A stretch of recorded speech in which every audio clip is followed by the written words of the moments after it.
Anyone out there? Can you see us? Anyone in the chat? Maybe not yet. Early days. No one's in the chat, so no better time than to ask everyone who's watching to like and subscribe. There we go. Yeah, it's that shit. Me too. Let's get out. I'm not a YouTuber. Let's get that out of the way, and let's see if anyone's in the chat. Oh, I'm in the chat. Oh, I was talking to myself earlier. I said, yo. All right, everyone, thanks for tuning in. Episode 32 of What Are You Listening To? We've been having a good time before the show. We almost forgot we had to do a show. We're having such a good time. In the house tonight, Status Quo, Slade, Wipers, X-Ray Specs, perhaps like the best t-shirt lineup we've had. It's pretty tight. It covers the bases too. It's pretty good. Pretty perfect lineup. I mean, I'd pay to go and see this show if these four bands were playing. Oh yeah, oh for sure. Yeah. Hey Kenny, how you doing? Good to see you again, man. Good to see you. Good to see you, Jordan. Thanks for stepping in. Yeah. Cheers. Eric, good to see you again. Yes. Looking great. You're up beneath me today. We're usually on the top row. Usually side by side. Usually side by side. Yeah. Different dynamic this evening. Yeah. I feel like I'm in the hot seat now. We're going to be confused with you guys. I don't know if anyone's noticed. If anyone don't comment about this. I got like a new camera and it's too good. It's like it's got this super like hypersensitive control center. Well, don't take it to see the Titanic, for God's sake. No. That's not too good. So but like Pat Wilding, he's a YouTuber. He has a lot of equipment. He kind of looks like how I look now. He kind of keeps it like a little bit dark. So that's the look I'm going for. The Pat Wilding look is the Pat Wilding look. It's a thing. Yeah. All right. Shall we get going? Man, I'm looking forward to tonight's episode. I'm always looking forward to it.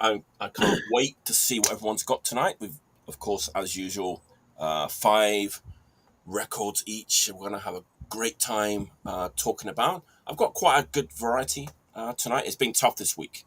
I might explain a little bit why later, but I've got my 5. So, shall we get going? Yeah. Yeah. Go. Cheers. I've got no short, sharp shot this week, but that's okay. Actually, okay. Let me set the scene with this band.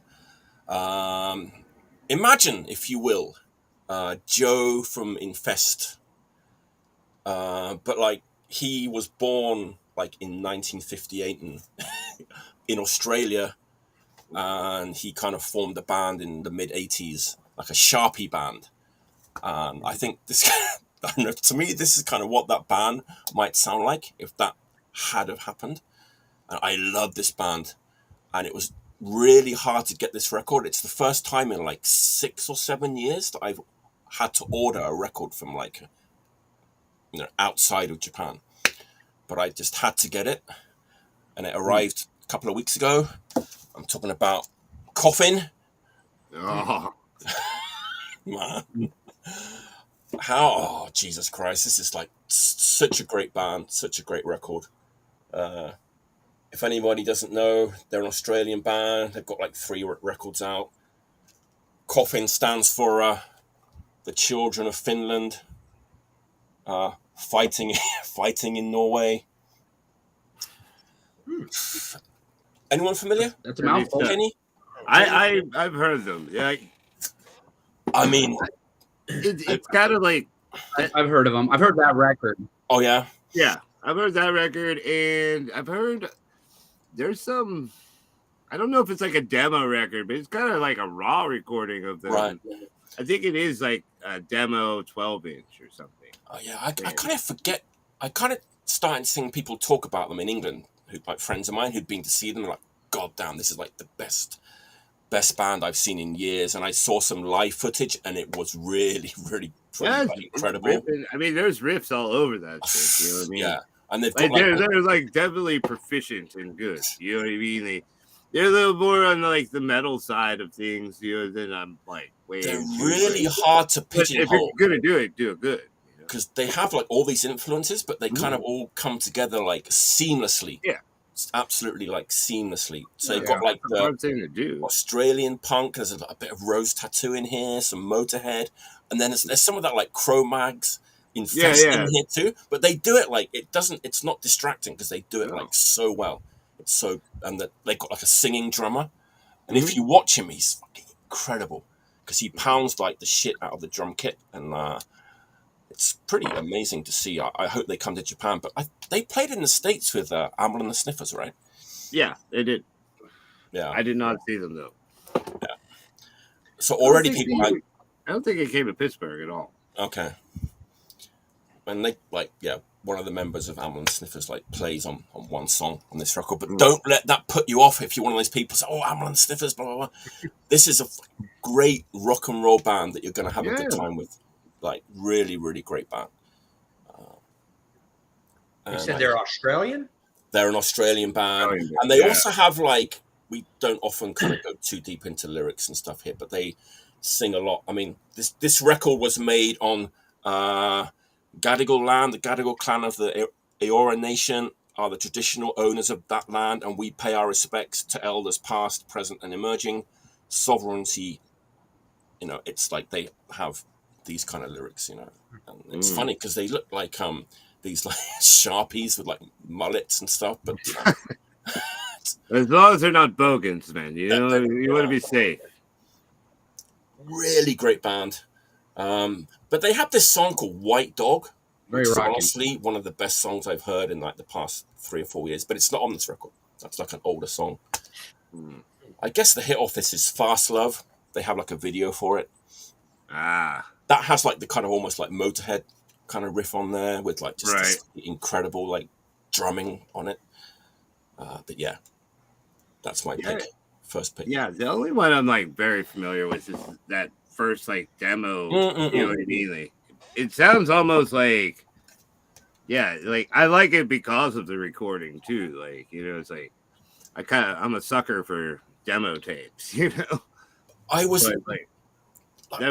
going back and forth, like as to if I was going to mention this or not.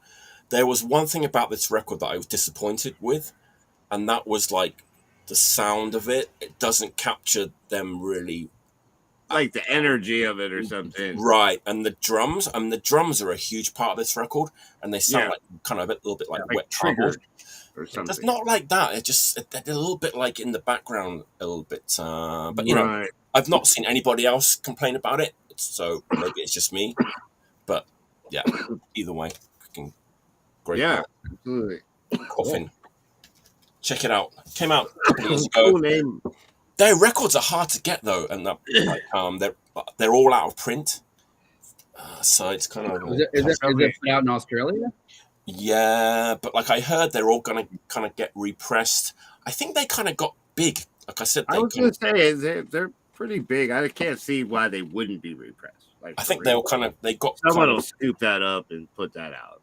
I think they kind of got popular quicker than they kind of thought they were going to get popular, right? So suddenly all their it happens. Yeah, and you're playing the long game and just like we're going to release 300 of these, even though we know we could sell 1,000, and then Discog's we're going to be awesome. Like once we go on a big ass tour, we're gonna be like the punk rock capitalists of everything. Like, I had to order this $80. Oh, there we go. Yeah, it's just like basically like it's self-titled. Yeah, and it's the newest one. If you go on Discogs, it's just C.O.F.I.N. Yeah, someone. Well, it's called the Children of Finland fighting in Norway. That's awesome. I would fuck that up like every 3 or 4 times. I'd have to explain it. I'd be like, wait, hold on, what is it? Yeah. And before the show, me and Kenny were talking. I'm not going to mention the band. We were talking about like maybe something like a little bit contrived. This band is like 100% like not like contrived. No, like they rock. I mean, that's the thing. They're good musicians. Yeah. Like the video I saw, they were phenomenal. Yeah. I mean, they like the drummer singer combo. yeah. If you're gonna do that kind of stuff, like rock, like don't fake it. Like if you're a good enough musician to like play like that, then Do it. Yeah. you know what I mean. Do it. I mean, Yeah. they play it the whole way though. Like you know what I mean. Like Yeah. don't make it all like studio-esque or something. Like just rock it out like you would. Like you know, you can record that too.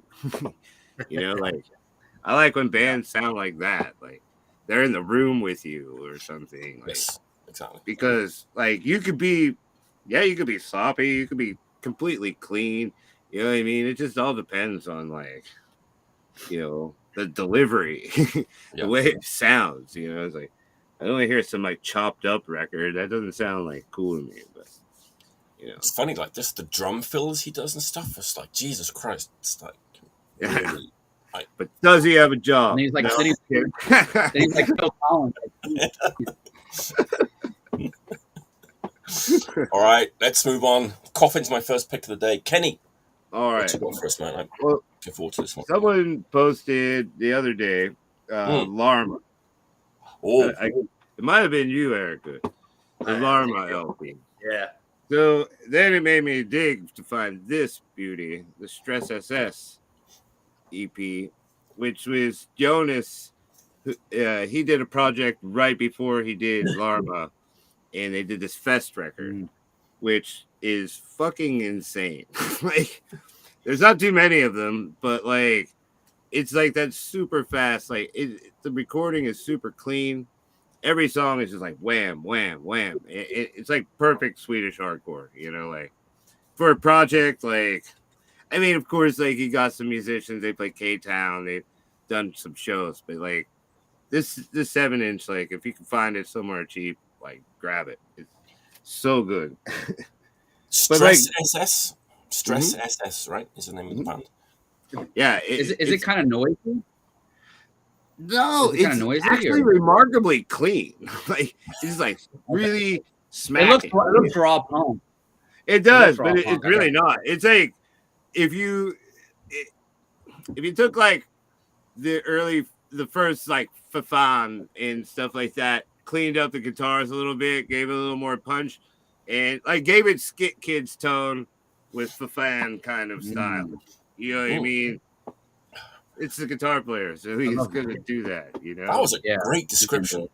Yeah. that's what it is. Though. I mean, it's exactly what it is. And like the first time I heard it, I'm like, "What the fuck is this?" Like, and I'm like in Sweden in Malmo, and my wife or my girlfriend at the time, she's like, "Yeah, they recorded right up there." It's like, I was like, "Really?" Like, let me see this. Like, it's like in a barn in a farm in Sweden. Like, all like Void Filler, all these bands recorded there. I'm like, this is nuts. But like that 7, I'm like, so you pretty much did this all by yourself. He's like, oh, it's like I live in a studio. I just make things, you know. Like I'm like, damn. And then he kind of like that did well. So then he started getting like he got Larma, like, and that record is so killer.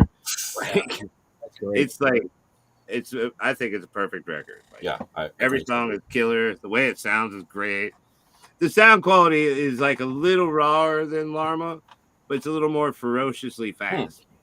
You know what I mean? It's a little wilder or something. Kenny, did you say it's a one-person band? Yeah. Oh, wow. Well, I mean, one person recording. Recording and then like a band kind of started to play K-Town. He wasn't like playing like a trombone, like No. That's cool. It's like fucking Brian Wilson out there, like freaking. He's just like, go. Hey, this is pretty cool. I mean, it's a great record. It's cool. I mean, you can find them fairly easy. You know what I mean? Look at that. That's Luke from Bombardment. That's weird. I'm going to talk about him later. Greetings from K-Town Fest in Copenhagen.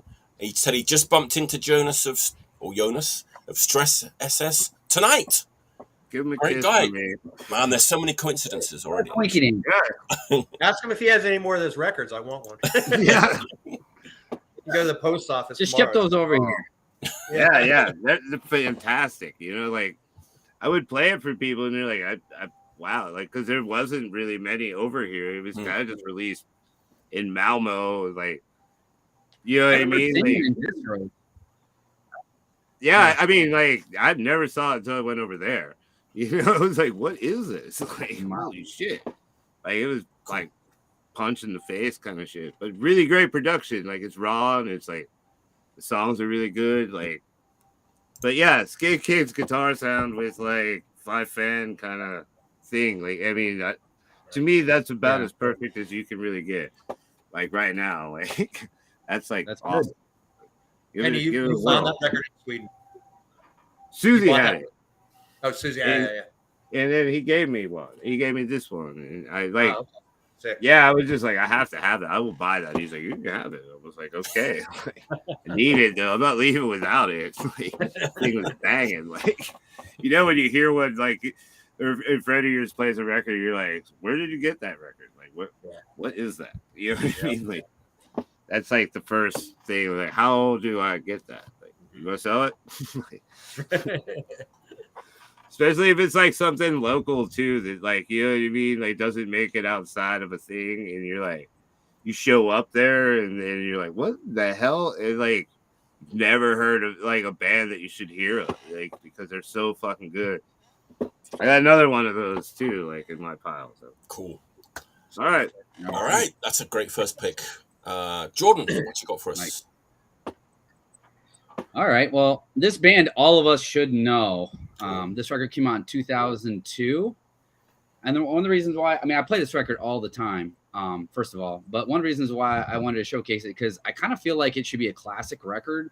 And for some reason, it you can still find it for like $5 or $6 places. And I don't really get it because the band toured their ass off.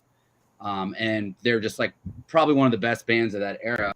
And this, I think, is their best record of that era. Oh yeah. Oh, yes. Great. Montreal. Fuck yeah. So they're from Montreal. Born Dead Icon, Salvation on the Knees.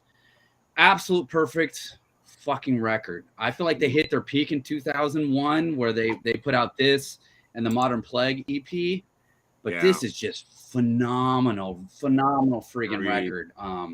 Great Western Mistake, War, Soaked in Blood, The Pagan Cross, Notes from the Underground. It just rages. Yeah. And this is the kind of band that whenever I saw them, whether it was like a club, at a festival, they killed. And then you see them in a basement with 20 people and kill. I saw them such in a great band. And I don't understand. When they toured the States. And I don't understand why One at a time. Yeah. I mean, yeah. I mean, they toured all the friggin' time. I think I saw them like at least a dozen times. Mm-hmm. So great band. I wish more people would take it seriously. Like, and I think of bands like Inepsy and other bands that, you know, the records go for a bit of money or something. Like, at least, man, if you're like kind of amoebic sounding, but not really all the way, you know, it's a kind of a little bit of an early Killing Joke sound, but not really. A little bit of DB, but no, not really. Like, there's a lot going on this record. You know what I mean? Yeah, absolutely. Anyway, playing is cool. Like, it's like a slap. You know, like they're really good. Like, their sound is unique too. Like, you know, for the time too. Like, nobody was on like that tip. They influenced things in a silent way. I think like people that saw them, like, it definitely made an impression on, like, you know what I mean, like that kind of like their tone of it. You know? Yeah, they're a great live band for sure. Records are good, but probably one of those bands that probably hard to capture their live sound. You know? Yeah, the records are good. Don't get me wrong, but when you saw them live, you're like, "Oh man, if they can capture this on vinyl, right? It's tough to do." Yeah. It is not easy to do. Yeah, great records, but probably even better live. All of their albums are amazing, and the singles are amazing as well, right? And like you said, great. They're still over here too in like the 500 yen, 600 yen bin. You know, like. Yeah. I mean, I almost want to like buy one and give it to like a younger kid and be like, "You just listen to this shit. Like, listen to this. Yeah. Absolutely. Like,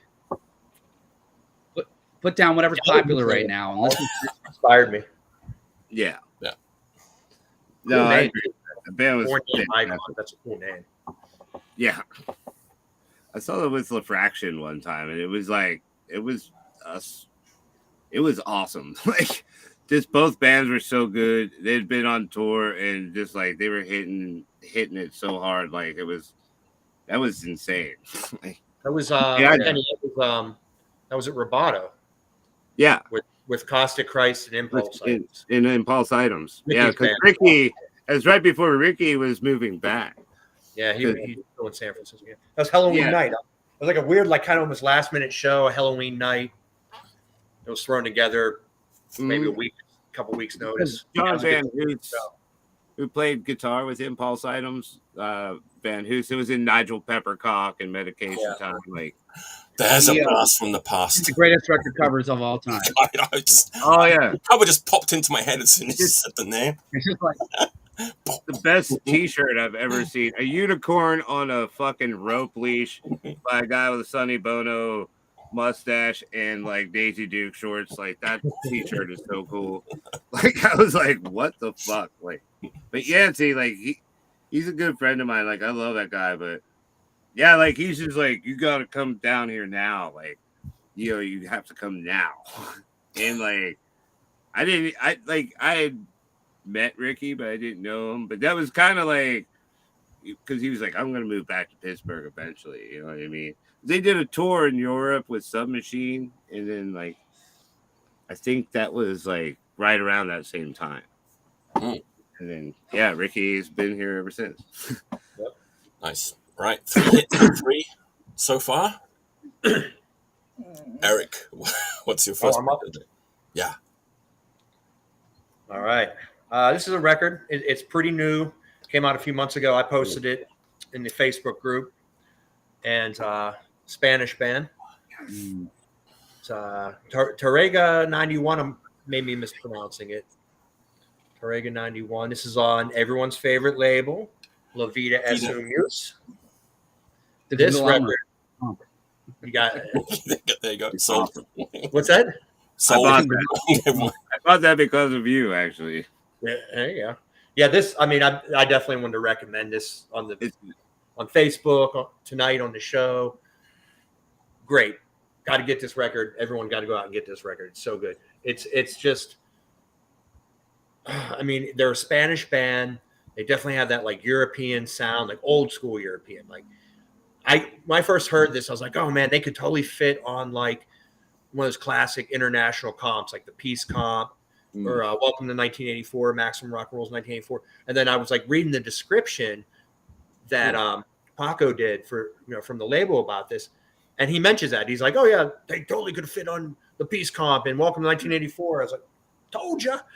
Yeah, I can agree with that. Yeah, it's great. Like there's no metal, no crust. It's just punk, raw, hardcore punk rock. The first song, I'm trying to find. Oh, there. My Spanish is terrible. Te es un punk, I think is how you pronounce it. It sounds Finnish. You'd swear it was on the Missing like Chaos song or Bastards or something. You know? And like, I mean, the record even kind of looks like that Chaos 7-inch. But there's 4 songs. First song is like fast thrasher, just go for it. Second song is a little bit more like mid-pace, pogo-y. And then the flip side, same thing. First song is like a fast thrasher. Second song is like, a little bit more slower, like, Victimized, Chaos UK, style or something. It's great. Great. I have notes. Tried to prepare myself tonight and write notes.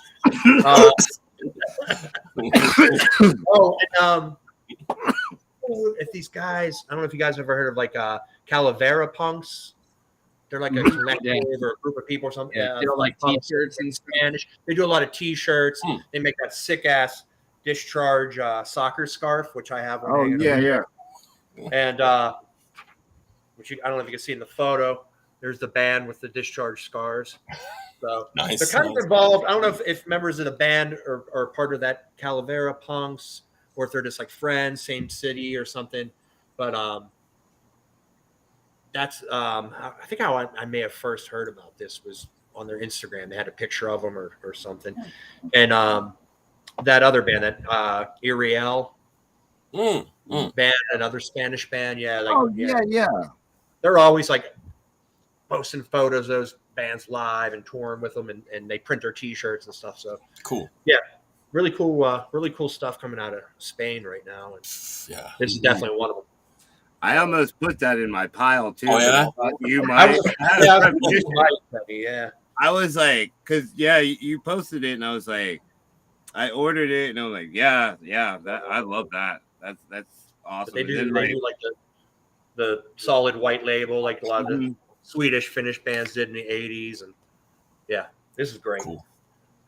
That's a solid 4 out of 4 strikes. 4 hits for the first round. Killer. Yeah. Paco, I mean, he just, I don't know how he does it. Spanish one going too. Oh, really?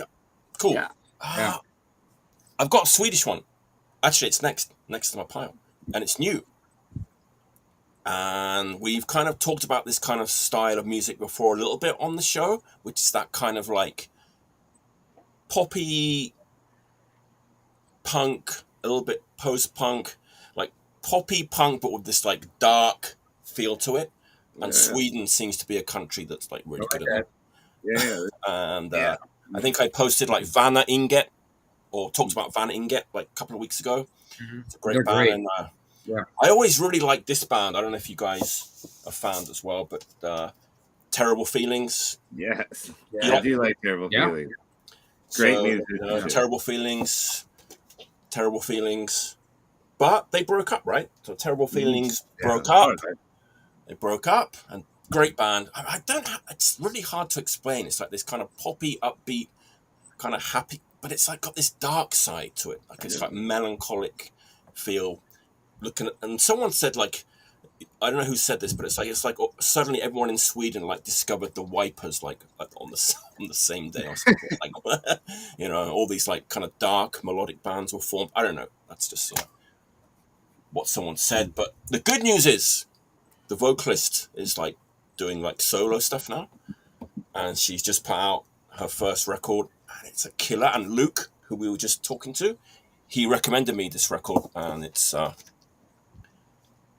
Manuela, Iwansson,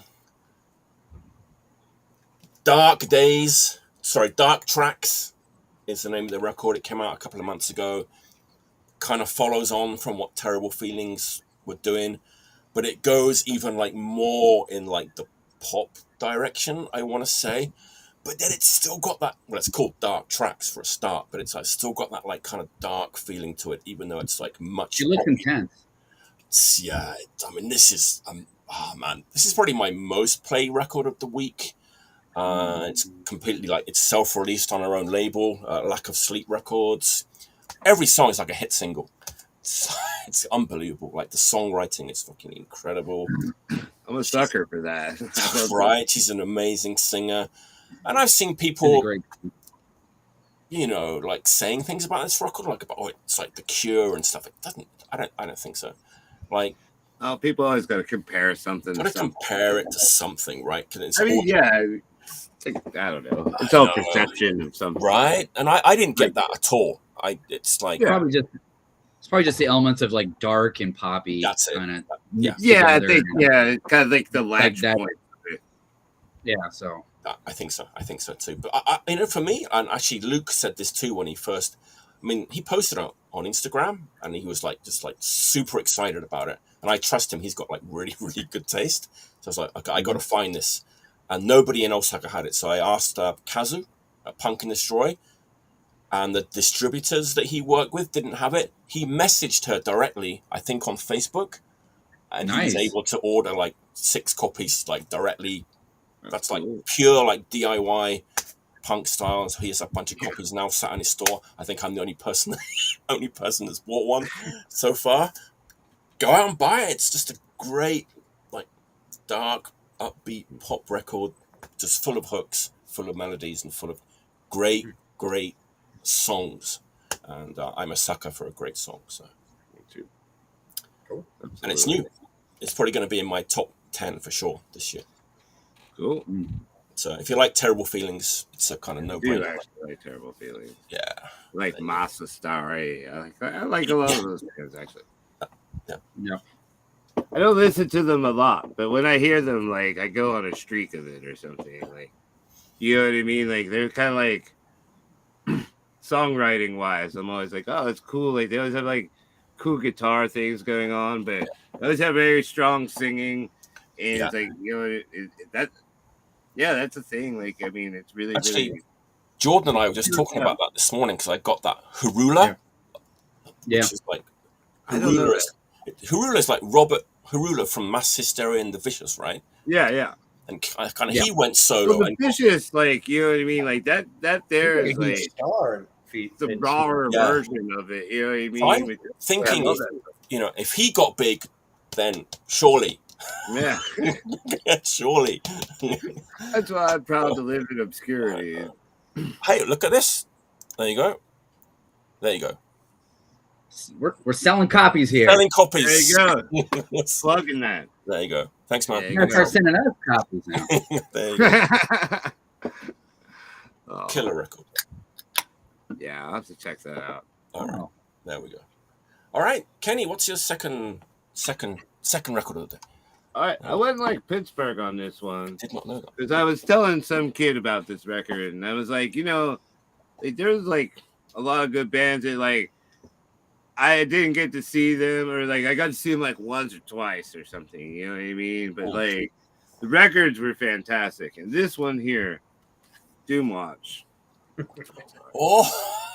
Like this record here, like I've been putting it on, like because I'm like this kid, like I'm in a hardcore band with this kid, and he's like young, he's never heard this shit. I'm like, no, like it's gnarly as hell, like you know what I mean, like he's just totally like, yeah, like he's like enthralled with it because it's like this record is, it's the only word to really describe it is gnarly. Like this record had like punk bands and there was like all kinds of stuff like happening, but like this band, like this record in particular, which I would keep fucking that up, is like kind of a holy grail record for like mean Pittsburgh music, or like bad flannel shirt, like long hair, kind of like listens to too much Dr. No and thrash music, fucking, you know what I mean?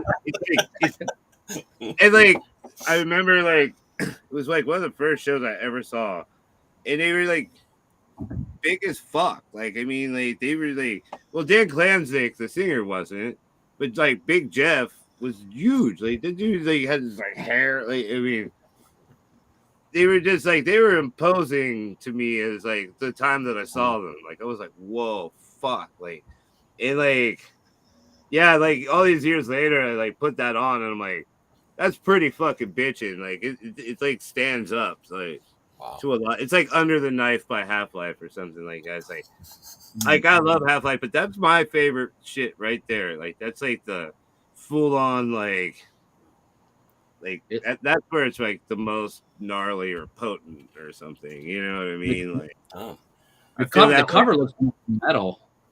Oh yeah, it is kind of metal. It is, you know. Yeah, they were like metal band, like crossover, but not like crossover, but not your typical quintessential crossover sound.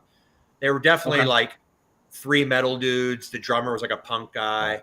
Yeah, and it was a good balance of like just dark, gnarly, like Kenny mentioned, Dr. No. Yeah, kind of along those lines a little bit, you know. Like they had that, like dark vibe. Jesus kind of like. Yeah, I remember like asking because I played in a band with their guitar player Jeff. You know what I mean? It was like, so like, what did you? He's like, I use like a Sun Beta Lead amp, and I was like, it's like real dry. Like it has like instead of like the guitar tone on it, it's like nasty sounding. You know what I mean? It's not all polished up or anything like that. Like you can hear like. He's a wild guitar player. Like it's like it was like Greg Ginn metal something. You know what I mean? Like does a lot of weird things. You know, and the rest of them are super tight. Real real abrasive and raw. Yeah, I love like the tone of it, but it was like he's like we used the Sun Beta lead to do it. Like that was the amp that I used, you know. Like it was like a tube amp would have made it sound too sweet or something. You know what I mean? Or made it too like metal, or like lose that. You know what I mean? Like the thing that I was like, man. I mean, I love that guitar sound. You know, another record has that is Submachine Sex Deterrent, that Midnight Drive. Or was that like that tone on that is so ridiculous. Like it's mean sounding. That definitely like perked my little ears up when I was younger, you know. What's the name of the album? Sorry. What's the name of the album? Do much. It is Symphony of Decadence. Symphony of Decadence. All right. Yeah.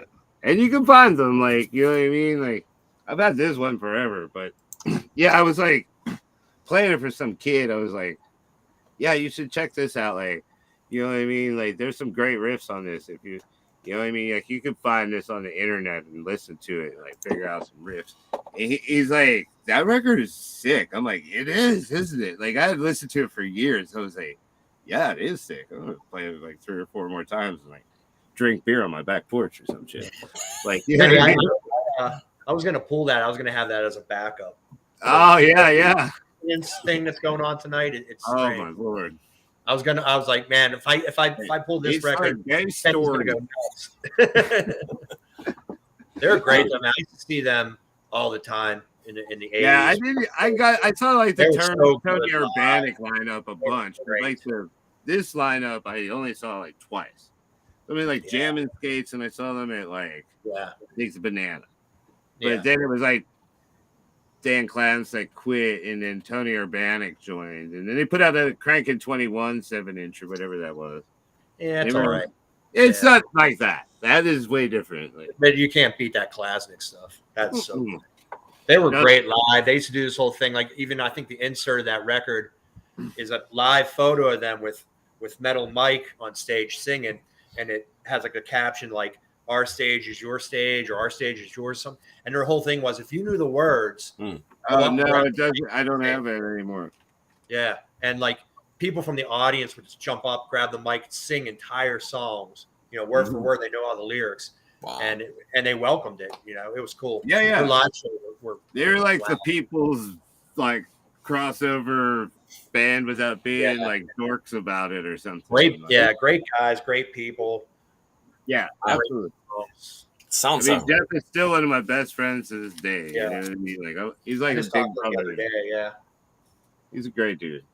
And that label, it was a label that was like a sub of Metal Blade. It was a sub, like a Sub Blade, or Metal Blade distributed them. Is that what it was? Okay. It's kind of like one of those kind of deals. Like, but yeah, great record. If you can find that, it sounds right up my alley. So they're never that expensive. They're not expensive. You know what I mean? Like, well, if you see one, you know what to do. Yeah, I mean, I've had that one forever, but like I'm trying to find one.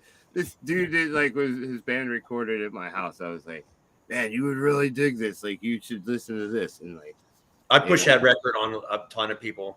Eric Montanez was at my house years ago. I'm like, did you ever hear this? I played it for him. He was just like, this is fucking killer. He was going nuts. Yeah, dude. It's like the first time you hear it too, you're like, what is that? Raw, thrashy, hardcore. Yeah, it's just great. It's mean. It doesn't let up on the mean either. It's like the tone of it's mean. Like, it's not sparkly or anything like that. The meanest record from the nicest people. Yeah, absolutely. Absolutely. And then you hear him sing, you're like, jeez, dude. Yeah. Yeah. I mean, some big dudes with big hearts in that band. Big dudes with big hearts. It sounds just like this show. Hey. Yeah. All right, Jordan, what's your second pick? Yeah, right? we're second. Yeah. Second. So this band's from New York City. The record came out in 1981. So, you know, when I think of 1981 New York City, you know, there's a little bit of a transition between the old kind of punk sound of the CBGBs, Max's Kansas City, and you're kind of going into more of a hardcore sound. And so, you know, it's a lot of like, you know, some really beefy, aggressive male-generated hardcore being done at that era at the beginning. But this band, just a bunch of teenagers decided that start playing music when they were 13. And by the time they were 15, 16, they put out an EP that's like worth a ton of friggin' money. However, it got repressed. And these 3 songs are the only 3 songs this band did. Do you guys know Nasty Facts Drive My Car? I've heard about it, but I don't know. I've never heard it. Same. Yeah, it's power pop punk. I can't believe how good of musicians these people are, first of all, for how young they are, because they were 15, 16 when they put it out. The singer is a black woman who's openly lesbian. So, like, you think about the scenes they were playing in. Right. So, 7 Inch is like a kill by death kind of record, but it's total pop perfection. Female vocalist is driving a guitar that's like, I mean, the guitarist is like, I mean, I tried to look him up to see if he did anything, because I'm thinking if you play guitar like that, you could be in the club, basically. You know what I mean? Like, you can have freer. But I couldn't find anything really about most of them except for about the singer. She did an interview with MRR a while ago about being, black in the New York scene and the punk scene there, and like playing shows with like Bad Brains and how much that meant to her and stuff like that. Yeah. But it is 3 songs, and all 3 of them are A-side songs. It's I don't know why this band didn't do more stuff.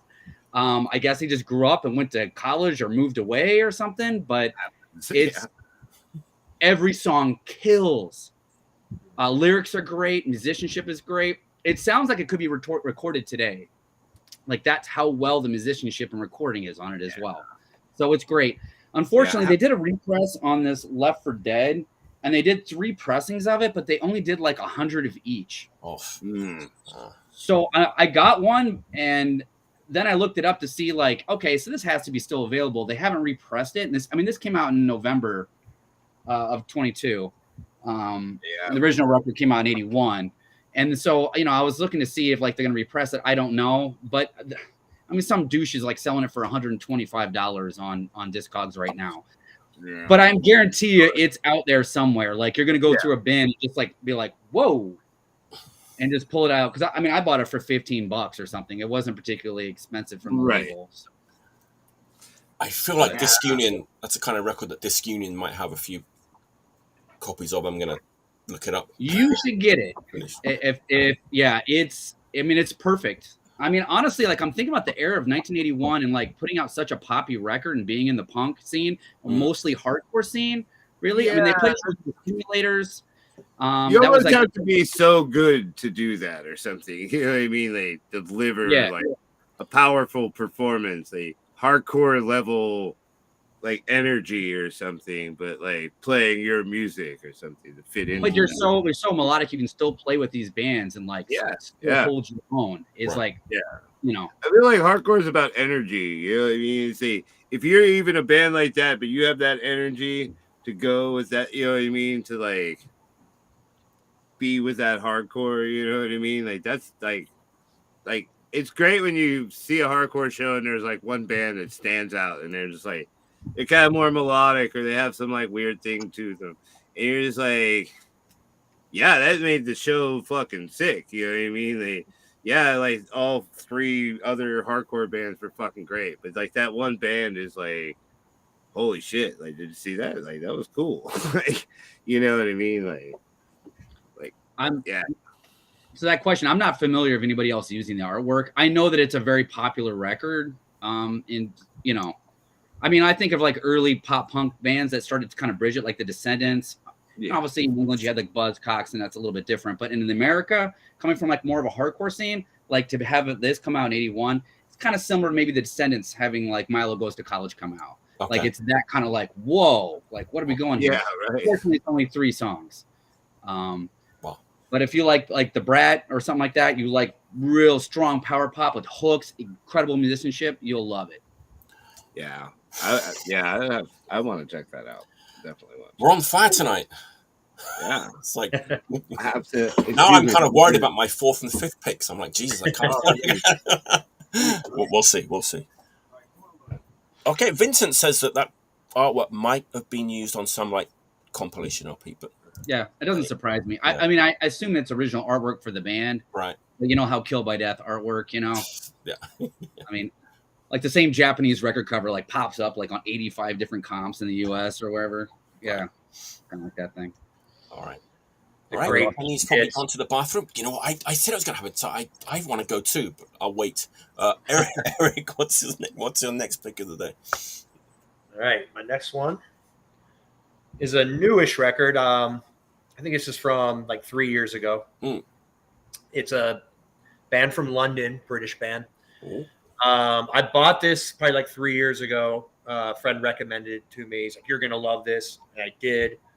Played the hell out of it at first. Haven't listened to it in a while. They are touring this summer, and they're playing Pittsburgh. And someone announced it. I saw a flyer, and I was like, "Oh shit! I have their record. I gotta pull that off the shelf and revisit it." Right. They're touring with Nosferatu, and it's Subdued. That's I like that record. me I too. like It's a that. classic, a modern classic. It's amazing. It's great. Subdued from London, England. Yeah, they're from England. Yeah. This is also on everybody's favorite label, La Vida de Muse. But my version is the American version Oh, okay. on Roach Leg. It's on Roach Leg. all this right. press.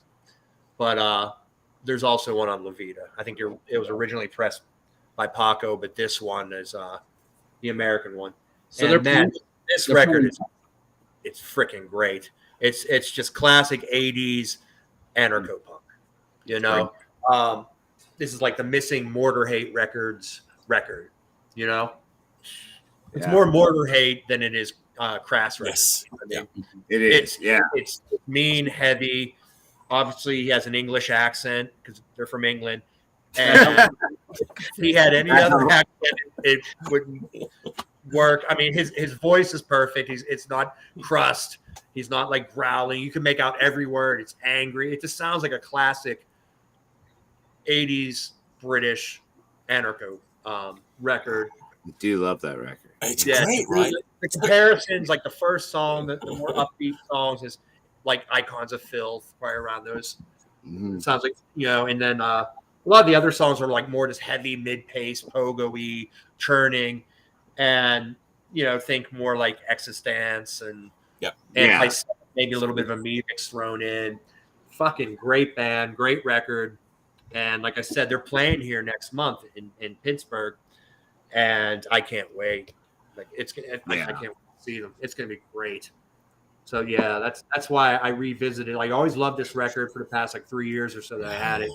But as soon as I saw that they were playing here, I was like, "Oh, I got their album. I remember really digging it, and I've been playing it like for the past 3 days nonstop." And they have a set too. That's really I hard gotta to dig find. that out. Like I've been That's listening to a it for a great minute. pick. That's like the kind of pick that I like. It's like Ooh. it's Yeah, like this is great. Like it's got a little bit of like a modern kind of hardcore punk feel, but like I said, it's the 80s, and it's like I said, it's the Missing Mortar Hate album. Should have been on Next Mortar up- Hate Records, like 1985 or something. So Eric, let's good. double check the name of the band and the name of the record for everyone. Subdued Subdued. is Yeah. the band. The album is Over the Hills and Far Away. Oh, thanks. Yeah. This version is the American one on Roach Leg, but like I said, it was originally pressed by La Vida de Muse. Yeah. That's a. I And they're remember. touring like the east coast of the States in July. I don't know if they're making it out like, say, Chicago. I don't know if they're making it out that far. But That'd they're be a bummer. definitely They would go over real well in Chicago. Pittsburgh, New York, Philly, Richmond, you know, et cetera. So if you live in any of those cities, check them out. And they're touring with Nosferatu, who is Yeah, the also band is a great too. great band too. Yeah, So yeah. killer tour, killer bands. Definitely check them out if they come to your city. It's Nice. like you said, Eric. I played that to death when it came out, and then I haven't played it, like you said, for it's been a while. Yeah, I found it in my bin today, and I was like, "Oh, I gotta play that," because I haven't Yeah. played it in like several months. I haven't. I also assumed somebody else on. had already done it before, because it's one of those kind of records, you know. Yeah, it's great. It's great. Yeah, it's incredible. Just Yeah. powerful, mean record. It's great. Great lyrics. Mm-hmm. Awesome. All right. I'm going to take us back to 1973 for this one. But this is a reissue, and I cannot believe it, but this is the first time this record has ever been reissued. It was reissued like at the end of last year. Let me kind of set the scene a little bit. We all love Motorhead, right? I'm assuming we all love Motorhead, and especially like that lineup, you know, Lemmy, Filthy, and Fast Eddie. Yeah. And I remember just seeing, like, I've seen him, like these interviews with Eddie Clark, where he would just like casually say, yeah, you know, I started out messing about on the guitar, you know, with this bloke, right? With this bloke, Curtis Knight, and Curtis Knight used to like play with Hendrix.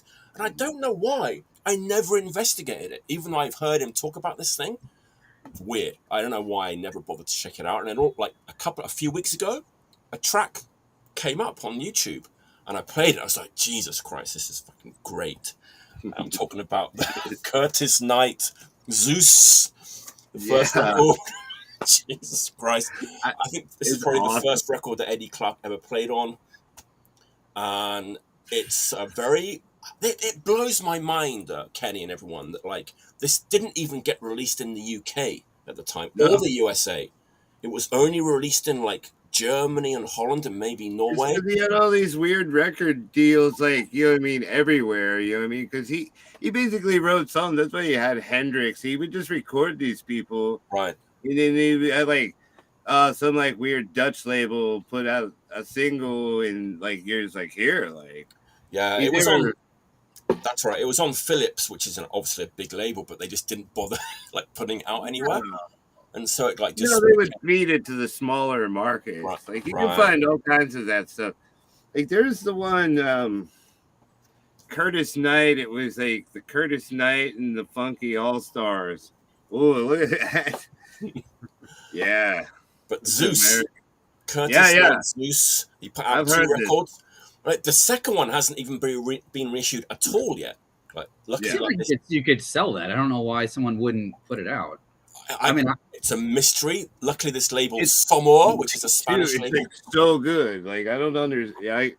I think it's like more like that's music business shit than like music shit. You know what I mean? So. Like there's some like contractual stuff and blah blah blah blah. Because I read this thing about him where he like signed shoddy deals with people and like a lot of record labels are like, we don't care, like we just won't fucking, and like there were like they had to put out, I think they had to put out Band of Gypsies to pay him off.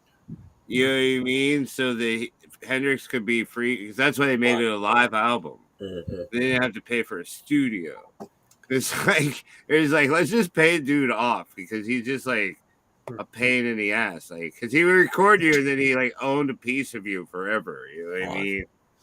And it's like, but his records are cool though. You know, it's 1973. It's a little bit unfocused. You know, you get like the first track, like the Devil Made Me Do It. It's like this super funky with this like amazing wah wah, which is like Fast Eddie. The guitar playing on it is really great.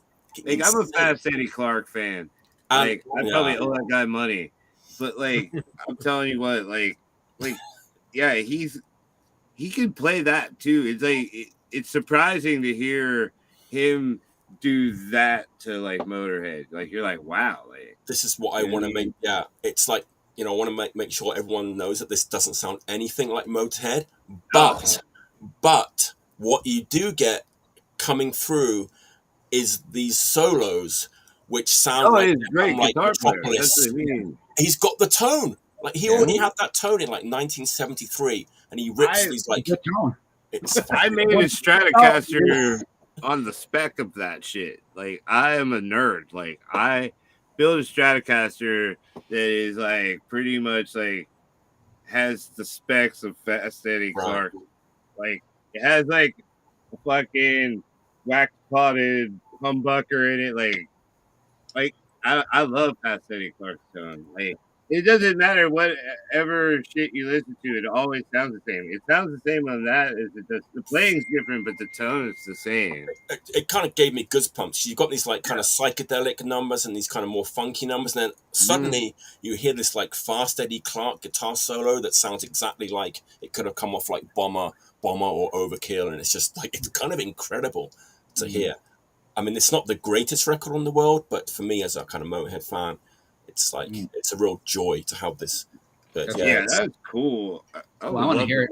It's great. I mean, it's a little bit unfocused. I'd like to have that. That's cool. This is easy to get. It's like came out at the end of last year. I mean, I listen to it on like YouTube when I'm working or Right. something. I'll put shit like that on. You know what I mean? But like, I never actually thought about getting that record. Like, I didn't know it was. I was actually stunned because I like you. I listened to it. And I just cool. Like and that's it's cool. I fucking know the recordings exist. just got reissued like at the end of last year. So it's like Curtis Knight's Zeus, and the record's called C.O.F.F.I.N, and it's on Sommor Records from Spain. Check it out.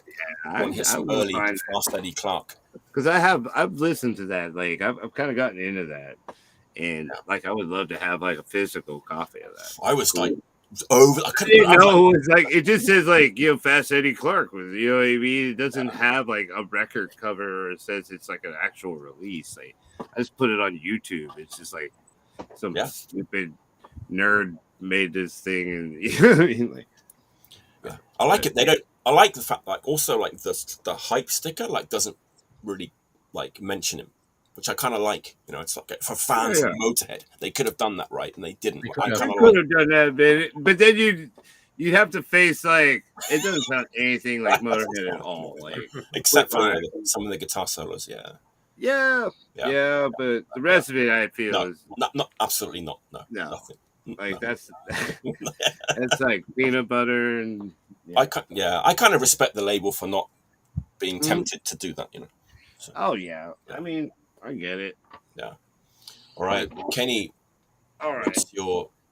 I picked a Spanish record, which is Una Versión Incontrolable, which is released on La Vida in 2013.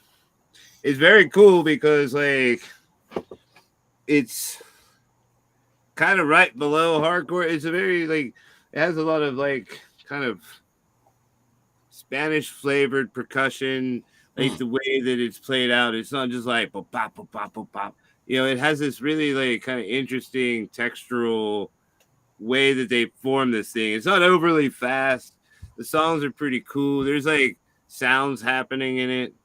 You know what I mean? Like I really like the vocals in it are really cool. Like I completely didn't even really think of this band for a minute, and then my wife was like, "We're talking about Spanish hardcore."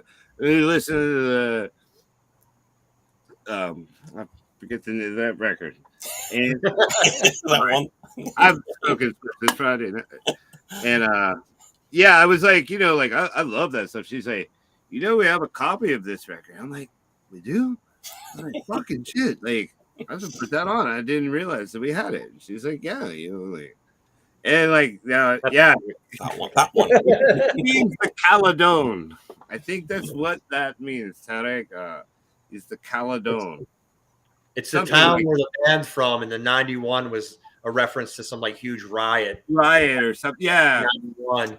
A bunch of kids tried to burn the town hall down, like some kids got arrested and stuff. It was like I'm gonna sidetrack you. Yeah, it was kind of the transition from fascism. You know what I mean? Like, that was a big thing. Everybody's becoming more independent. But this one, I mean, they have a few releases. Their demo is really cool. I've never had a physical copy of that, and I have a 7-inch, and I can't remember what it's called. But this one here, I think, is the best release. You know, and I think that's like. I think so too. I think I mean, it's great. Like the way that it sounds.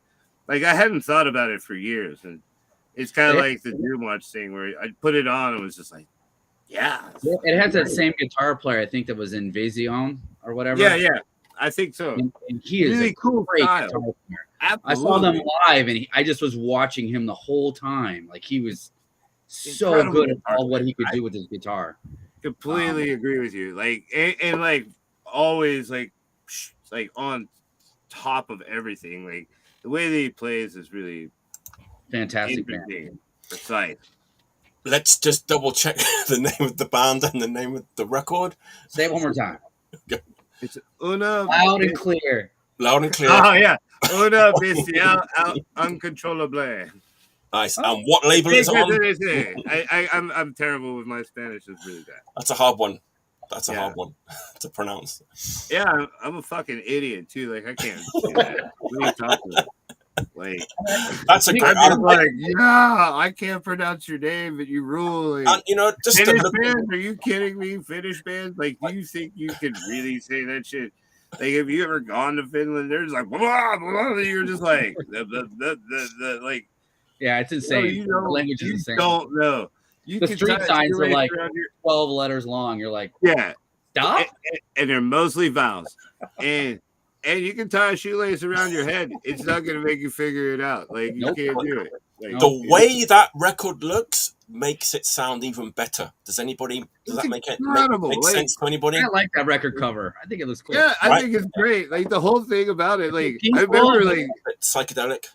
Being stoked about it. Like, I was like, what? It was like 2013 or something. It was kind of like, it was very different than, like, what was happening, you know? And I was just like, whoa, like, that's cool. And then it was like, kind of fast forward, you know, and you're like, right, yeah, that was great. Like that stuck out like a sore thumb, like in a really cool way or something, you know. Like it's one of those records is like when you hear it, you're not like, you sometimes you buy records and then like 10 years down the line, you're like, yeah, it's pretty dated or it doesn't sound, you know what I mean? Like there's records like that, you know what I mean? It's just there's a lot of punk records. There are, you know, there are. You know, it just happens. Like it does. It happens. You know, but that's not wonderful. I don't. Sometimes it happens to all of us. Oh yeah. I'm as irrelevant as anyone else. God damn it. I'm living the life, smoking spliffs and talking about records. You know? It's the way of life. Cheers, man. I really need. Nobody wants to hear this, but I really need to go to the bathroom. But I don't want to miss anybody's picks, so let's carry on until my bladder explodes. The next record I pick, everybody knows it. Oh yeah. You can. Can I skip this? You can clearly walk away from it. I'm walking away. Honestly, this show is called "What Are You Listening To?" And I'm honestly listening to the shit out of this record. All right. Even though everybody knows what it is. Big build up to give me time. Oh. Okay. Intermission. Oh, I got to read all the notes so he comes back in time. Let's all go to the lobby. It was their 9th record, but I think it's their best record. So you have 9 records, and this is the best one. Wow, but it's debatable. 8 was really good. You know, 6 was also really great. There was a lot of really good records by this band in this era. Came out in 1979. Irish band. Okay, I'll go ahead and show. Well, are we supposed to say it? I thought we were waiting for Mike. Okay. I don't know. I'll just push it out. But anyway, I've just been listening to this a lot lately. So I thought that's all the figure you were talking about. Yeah. Too, but I'm literally been listening to it all the time. It's one of my favorite ones. So, I'm a big fan of Eric Bell too. It's great. Mm-hmm. So anyway, that was my pick because that's honestly what I've been listening to the most. There's nothing really I can say about it that other people don't know more about. I'm not going to really educate anybody on it. Just that's my favorite Thin Lizzy record. Though, you know, depending on the week, I could like something else or listen to something else. But that one's the one for me right now. Yeah, I could never drill down my favorites or something. I'm like, I have kind of a couple maybe, but like really, I'm just like. It's week to week for me. I'm just like stoked about something completely different. You know what I mean? Like, I'm fine with that too. You know, it's like, I don't think I have the attention span to be like hung up. You know what I mean? I'm like, wow, you know, like, I was talking to somebody about Thin Lizzy recently, and like I love that album, but like the ones I really like are the 3-piece ones where they're kind of wild and acid rocky, like with Eric Bell you know, and you're just like, well, it's like I never thought about it because like I don't listen to that ever. I like the guitar harmonics and like the guitar harmony. And, like, the guitars are really awesome. Like it's like so slick and like well done. Gary Moore does that kind of like, yeah, he's recorded on the record, and like, I mean, Gary Moore too. Like that's an all-star stellar Scott. Yeah, Gorham. I mean, you're getting in some blues there too, and it's just like with the vocal, it's just like it's just perfect. It's perfect. You can't fuck with it. Like I mean, and like really like structurally, like every song is like really laid out, and like they're perfect harmonies that they play. You know, beautiful. And like you have to write that shit like that. You know, that's not guesswork or like you really gotta. Do you guys like the Irish thing in Black Rose, the song? Like the 2-minute like guitar. Oh yeah. I that's the biggest critique on the record that when I looked it up was that some people just really think they didn't like that part of the song. It goes on for so long. I have a like controversial opinion about Thin Lizzy, and I don't know if I'm going to say it now. Fuck it, I'm going to. It's like I love this band. I think they're one of my favorite bands of all time, but I don't think they have a flawless LP. Fair enough. There's always like something that I don't like on all of their records. I know it's a weird thing to say, but like there's a song I don't like or something I don't like about. Well, I don't know. They get pretty damn close. They get very close. I mean, I guess like the one song that Sarah's like a kind of a love ballad. Jailbreak is pretty. Yeah. But it's the end of the side, so for me, I can be like, whatever, I can get through that. Yeah. Maybe the wife will give me a kiss during it. You know, I don't know. I made a video about Thin Lizzy once. The man, I just got roasted. Absolutely roasted. Really? So what song don't you like on the record? Oh, I don't know. I can't. Actually, that's weird. Off the top of my head, I just can't think. But it's just like maybe like the sequencing or like there's always like something that like takes me out of the flow of the record or like. And again, I'm going to dig my own grave a little bit more by saying that like Renegade is my favorite Thin Lizzy record. And Renegade's a great record, though. Because I got it too recently, and you were like, "Oh, that one's like really underappreciated," and I was like, "Yeah, I like Black Rose better." But then I played it, and I was like, "Actually, it's a really great record too." I guess it doesn't have as maybe like stellar like radio hit kind of songs on it, right? Yeah, no. But the tone sounds really awesome on that one, all the way through. Yeah, and the visual of the record's great. Well, by then too, like they had like such great production, and like I mean they had their pick of guitar players, which all went to like Whitesnake. Yeah, like yeah, I mean, it's like that band is interesting because like, Snowy White as well. A lot of people came Snowy in. White played on the Animals tour with Pink Floyd. You know what I mean? Yeah, like, he's a brilliant player. Gary Moore though is like he has the Peter Green Les Paul, like the fucking Kirk Hammett. It still drives me crazy. I'm a nerd. I'm sorry about that. But like, I mean, Gary Moore is gnarly. Like that guy is an insane guitar player. Guitar work is so good. Anyway, yeah, I'm a shitty guitar player. I can't. I think like I have a deep appreciation for all that stuff, and I love all that shit. Like I like guitar playing as a completely separate thing or something. You know what I mean? Like, I admire the ability of it, but sometimes I'm like, man, like it's almost too wart free. You know what I mean? Like I listen to it for its perfection, or I want it to be just like a savage throwdown. You know what I mean? Like that's why I'm a Rory Gallagher fan. Like this. Oh no! Irish. Oh yeah. Get started on Rory Gallagher. Like, go too far. They're all great guitar players. Like I'm ready to go take a piss again now. Yes, I'm not going to go to the bathroom again in this episode. Is that the first time you've gone to the bathroom, Mike? I've done it before, but it's usually like near the end. But this time I'm like. Well, you're getting older. Getting older, yeah. I'm a couple of months older now. My dog just had her kidney out, so she has to go to the bathroom. It's that, I tell you, it's that energy drink. That's what oh, yeah. Totally get you. Totally get you. Yeah. All right. That's a great pick. Thin Lizzy, Black Rose, Japanese pressing. Yeah. Japanese pressing. Yeah. That's what caught my eye. I tried to look I tried to look through all the pressings to find out which one it is. There's a whole And bunch. it Yeah. got really confusing, so I kind of gave up. Yeah. Right. Probably like 9th or something. There's a whole bunch. All right, Eric, what's your third pick of the day? Oh, geez, you're right. Okay, here's another new record. I'm showing a lot of new bands, new records That's tonight. Cool. But I definitely got some classics coming up. But here's the last of the new ones. This is a record that came out a few months ago on Beach Impediment, another one of everybody's favorite labels. Great label. Great label. I ordered it from Mark from Beach Impediment, and somewhat similar to that Subdued record. I got it, played it. I'm like, this is really cool.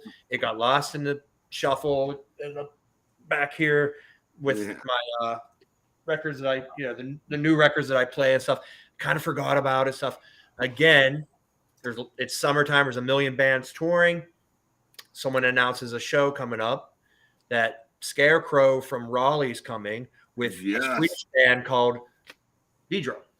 That band's great. I like Yes, that record. I love that record. It's a great record. And I asked Mark, I'm like, how's it pronounced? It's spelled Vidro. And he's like, I think it's Vidro, like Vidro, you know? Oh. Okay.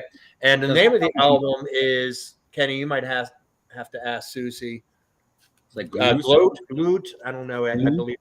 Yeah. I mean, if you want to tune into the American who butchers everybody else's language show, I'm the star of that show. You tune in, you try to mispronounce other. I can barely speak English or Swedish. Where did you get that copy? I need to order that. I got this directly from the label from Mark. From each of them. Okay, cool. And love the singer's voice on that record. Yeah, I believe Glowed or Glued or however it's pronounced. I tried to look it up because I always try to look up what band names and record labels or record titles mean. And one translation told me, I had to write this down, that it's glow, which kind of makes sense. Right. And another one told me it's like fierce or bad temper, ill-tempered or something. I would go with that. Great record. Yeah. Swedish band. They're heavy. They're not really fast. It's more mid-pace. A lot of like drum and snare. It's really mean. The guitar definitely has like a reverb on it. The guitar is real echoey. Don't want to say post-punky because everything's post-punky anymore. I love post-punk, but it's just, I wouldn't say it's a post-punk record, but it is kind of like maybe a little Killing Joke-ish at times. Definitely hardcore, maybe kind of falls into the anarcho, peace punk. It's all over the map. It's Swedish. It's hardcore. It's punk. There are a few faster songs on here, like, punk fast. And they kind of remind me of Peace Talks from Pittsburgh. There's a local band in Pittsburgh called Peace Talks. And also with a female vocalist like this band. So like their faster songs on this record, I'm like, oh wow, that kind of sounds like Peace Talks. And then like but most of the record's kind of mid-pace, just. But it jams like it. They go mid-pace, so they like chugging away. Mid-pace, they jam you. Yeah, it's a great record. Too. You're like, this is cool. I like that record. Yeah, and I'm not like I don't really care about colored vinyl and stuff, but Mark is a sweetheart, and I ordered the black. He sent it. Nice one. And it looks really cool with That's a nice shade of red. It's like a fuchsia, kind of pinkish, reddish. You should send it back and be like, I ordered the black. I ordered the black. Don't do me any favors. I've been meaning to buy that record too. I'm just like, so he sent me he always does that. I'll order records. I'll order the black and he'll send me the color. But this is great. Like I said, they're touring. They're playing Pittsburgh again in July with Scarecrow, who's a great band. Oh, that band killer. And like I said, once this I saw a flyer, this got announced. I was like, why is that logo, that band, like catching my eye? It's ringing a bell. That looks familiar. I was like, oh, son of a bitch, I have that record. And I pulled it out. I've been playing the hell out of it. And it's good. Another band I can't wait to see live. I'm Nice. sure they're great live. I saw some quick video like on their Instagram or something. It was really good. Cool. So where are they playing at? that show is with Scarecrow. I think it's at the Polish Hill Rec Center. Oh, cool. All right. Pretty sure that's where it is. Yeah. It's coming up in July. Like there's a show every night in July here. So must be nice. I'm playing like 5 of them. We're not I'm playing like, oh Chicago. my Yeah, god. like half of it, Kenny, so that's my third pick. Nice. That's a a great good one. one. Yeah. Okay, Yeah, I this need is where to it gets a little tricky. Well, So, I okay. tricky, but Let me set this up a little bit to prove up my point. Like 90s garage, like when it was around, were you guys in or were you out? I went to a lot of garage shows, rip off records, Okay. bands, Teen Generate, yeah, all that stuff. Cool. I feel like we're kind of like far enough in the future now where we can kind of look back through the rear view mirror and start like picking out, like, I'm not going to say Who's killed good? by death, but like we kind of know who was good, but there must be like hundreds and hundreds of like records from that era that went like completely overlooked. I feel like Tony Pence should be here because this is kind of his area of like expertise. 90s garage punk that's kind of got overlooked. I've got one I'd never even heard of before. If anyone knows this record, I'll be quite surprised. It's like a German band. I bought it because for the cover and the name of the band and the name of the record and just the whole aesthetic of the record. I just loved it. I'm talking about this band, German band, came out in 2001. It's Demolition Girl and the Strawberry Boys. don't know it. Nope, don't know it. Demolition Okay, Girl that's sounds how really familiar. Let me try and sell this a little bit more, as if I was like this came out on Rocking Bones Records. Okay. Like Rocking Bones is a kind of pretty established like Italian label that did like Raw Power and DOA and a whole bunch of big records. So when I saw that, I was like, okay, Rocking Bones, like Demolition Girl and the Strawberry Boys, and the name of the record is 16 SM hits for multi-socialized kids. I just knew right away it was a kind of a garage punk record, and I didn't have very high expectations for it. It rips. It's like just super like. Is it lo-fi or no? is it, it's a little bit, but that not became a bit too big a trend. But not too much. I know what you're saying. It came out in 2001, so it was already like way. I can't believe how unfashionable this record must have been when it came out because 2001. It's great, and they do a cover of Demolition Girl by White Flag, and they kind of do a really good version of it. But it's just that really like high energy, like full speed ahead, like garage punk, great female vocalist. And I knew that nobody would know this record. What's the name of the band? Demolition Girl and the Strawberry Boys. Okay. German band. Okay, because Demolition Girl is ringing a bell. It might just be that White Flag song or whatever. Yeah.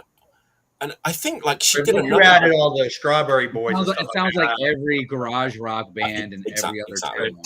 Yeah, except for the title, Demolition Girl. Clorox Girls and yeah. But she had another record with Great Saint song. But it's but it's great because it's got like all this like there's some great song titles on this record too, like Jesus Was a Masochist, Don't Piss on Your Dog. It's another hit from you really shouldn't. No, good advice, good life advice. Don't be doing that. But it's got this little fanzine inside, so it's like this garage rock band, garage punk with this kind of like this imagery, SM imagery. You can't really see it too well. Even it's like sex-exclusive mastery. Like, do they have any sexist lyrics in there? This is what I'm getting to. It's exactly the opposite of that, which is kind of no devil dogs going on there, huh? No, it's amazing. In fact, they've got this fanzine and it's kind of full of like these like images and stuff, right? But if you actually read it, it's got all these kind of like inspirational like messages on there about like be a real punk. It's crazy. It's like never give up on your punk band. Never, like even like don't care what people think about your band. Follow your heart. It's the way to success, and all this kind of like this. It's great. And, like what else? PMA.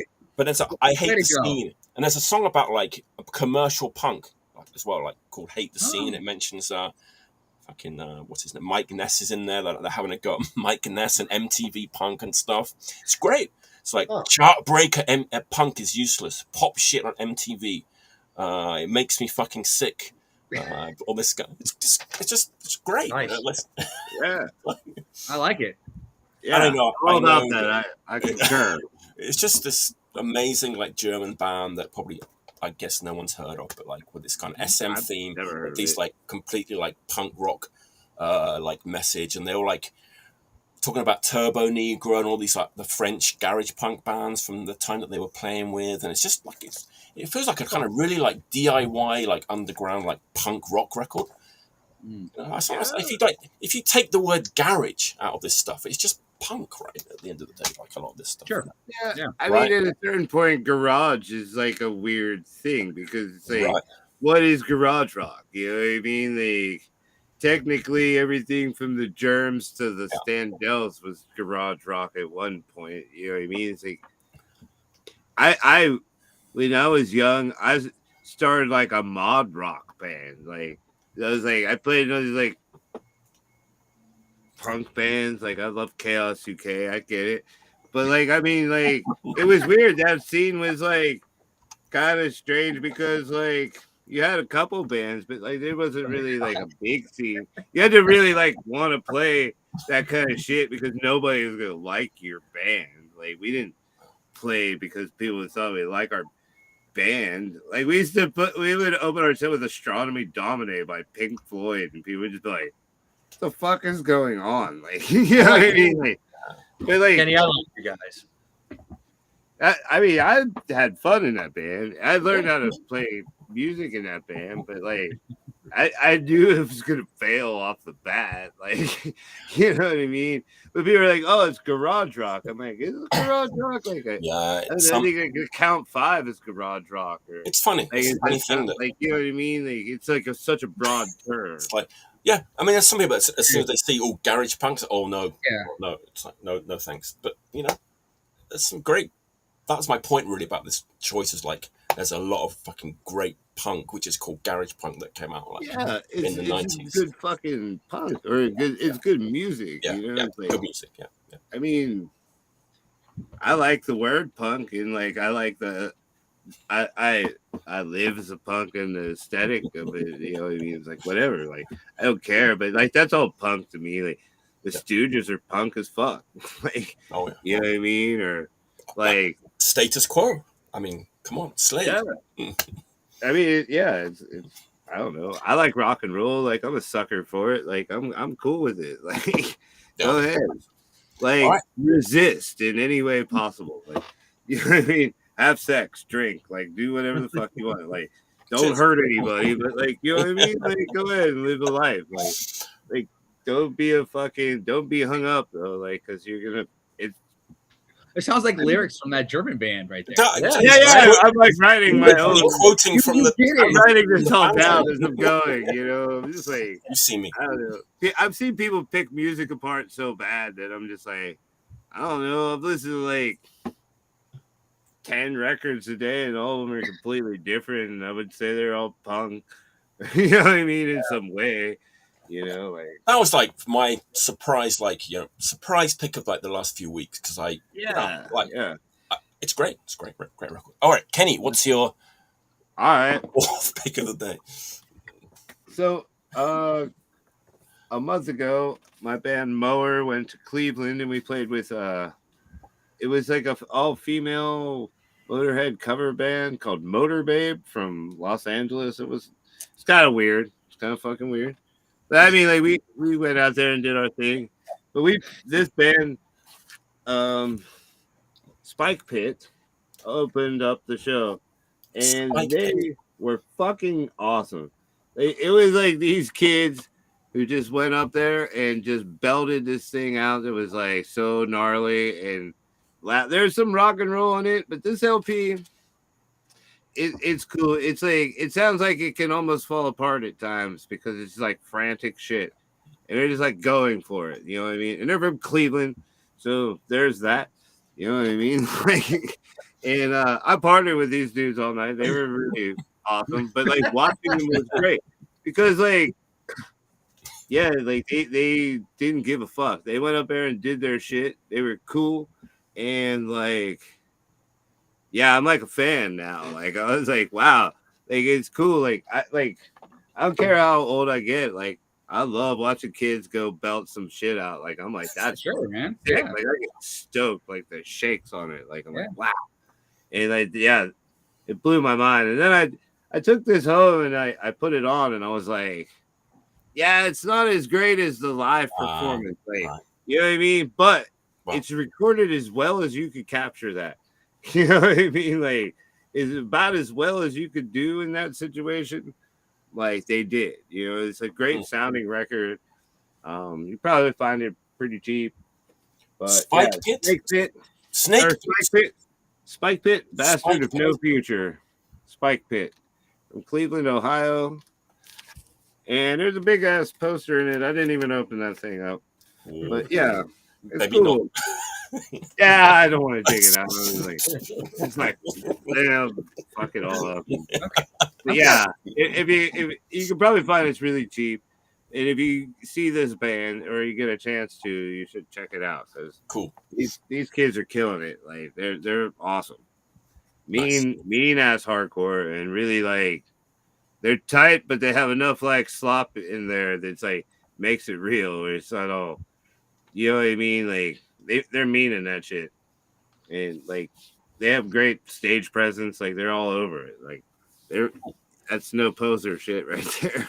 They're like on it. Like they're loud and they're going. And yeah, that record's great. Like I've been listening to a lot of it lately. You know, fantastic record. I'll check it out. Nice. Yeah. Spike Pit. Spike Pit. Great name for a it is a good Cleveland band, you know. Sounds Cleveland. Was that? It sounds Cleveland. You know, oh, it does. It definitely sounds like Cleveland. You know, like it sounds like the best parts of Cleveland hardcore. It's just like they're younger, so they have all this power in retrospect, and like, you know, it's like they know all those old Cleveland dudes, and they're just like, oh, I'm just like, of course you're good. Like you listen to all this great shit, like H100 and shit, you know what I mean? Like sure. They're coming from a lot of different places, but a lot of it's like Cleveland. You know, it's like, but yeah, I think a lot of like younger bands benefit from that, but you know, like these guys definitely like they have like that non-shocks terror, like kind of abruptness and kind of like that kind of shreddy guitar sound, like where it's like kind of off the hook, kind of turned up loud. Like nice. Yeah, it's good. Record's done well, you know, like but live, man, it's yeah, you would have just punched the person next to you. You're just like, whoa, like, what? Like, it's like that kind of shit. Like, starts and stops on a dime. It's like mean. It's just like feedback and really well done. It's cool. Really nice. like it. All right. That's all I have to say about that. Cool. Mean. It's mean. Mean is a theme tonight. Mean. It's mean. It's not. It's not trying to give you any kind of positive reinforcement about anything. The world is a shit bag, and like that's what they're saying. You know what I mean? Fucked up, like live in that. So I partially agree with and partially don't. All right, Jordan, what's your fourth pick of the day? My fourth pick. It's not a particularly expensive record, but it did come out in 1984. It's a band from Maryland, Hagerstown, Maryland. Oh. They put out this record, but they had two different covers for it because I guess a lot of people didn't like their first record cover, but it's basically crudely drawn just like this one is. I think it's a little classic. I think it's a classic kind of lost punk record. The Left. It's the world. The Left. Man, that's a good looking record. Yeah. That's cool. This is the second cover because the first one is a cartoon of a pile of shit. And they're all kind of running over it. I don't know. There's something going on there. So then they decided that wasn't good enough, and then they did this one with the weird aliens. So I think this is like kind of like a little gem, and it's not easy to find, but it's not expensive to find. It's like a record that if you're on the East Coast, you probably will find it more times than not, just sitting there because maybe you wouldn't like pick it up and be like, "What the hell is this?" There you go. It's great. It was recorded at a lost classic. There you go. Completely lost classic. Every song is great. It's only 8 songs, so it's like I guess an EP, a 45 EP. The guitar player sounds like he really listened to a lot of Cheetah Chrome. That's how he feels like to me, and a lot of Radio Birdman. Yeah. And the singer sounds like somebody that listened to a lot of Midwest like punk, basically. Has a real shouty, kind of like melodic but shouting voice. And then it has this like, just shredding, almost like Cheetah Chrome guitar over it. But it doesn't sound like Dead Boys. But it sounds like its own thing. It's like it kind of a little bit garagey, but it's punk. And it has real sarcastic. I mean, if you couldn't tell from the record cover, it's kind of very sarcastic. The songs are like hell. They have a song against like cops called Youngster on the Force.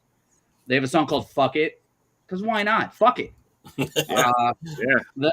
Their best song is the last song on the record called 5 a.m. It talks about being hungover and just like wanting to die.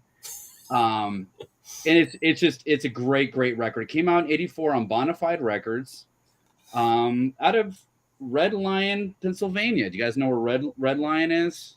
Or sounds cool. Red Lion, PA. So, whoa, that's weird. Yeah. So, but it's totally distorted guitars, hardcore singer. It's mostly mid-tempo, but it's it's great. That was great. Cool. Classic. I love the cover. It's I'd buy that. I don't know that. I have to find the left. It's The the left. world. Yeah, it looks right up my alley. That's cool. Dude, it's awesome. It looks like a Mystic Records kind of thing, but It does. It has that like fucking Yeah. really like black and white, like kind of crew drawing. And you think it might be like Surfer or something. It's not. It's like kind of beefy and like just really. And the recording is really loud. It's almost in the red, so it's just like you come off on a 45, and you're like, "Whoa!" Weird because John and Tara, the guy that did Inner Ear, I've kind of always felt like his recordings are a little bit quiet, and this one's like really loud. So I'm like, I don't know. blow it up. Yeah, That's who they recorded with.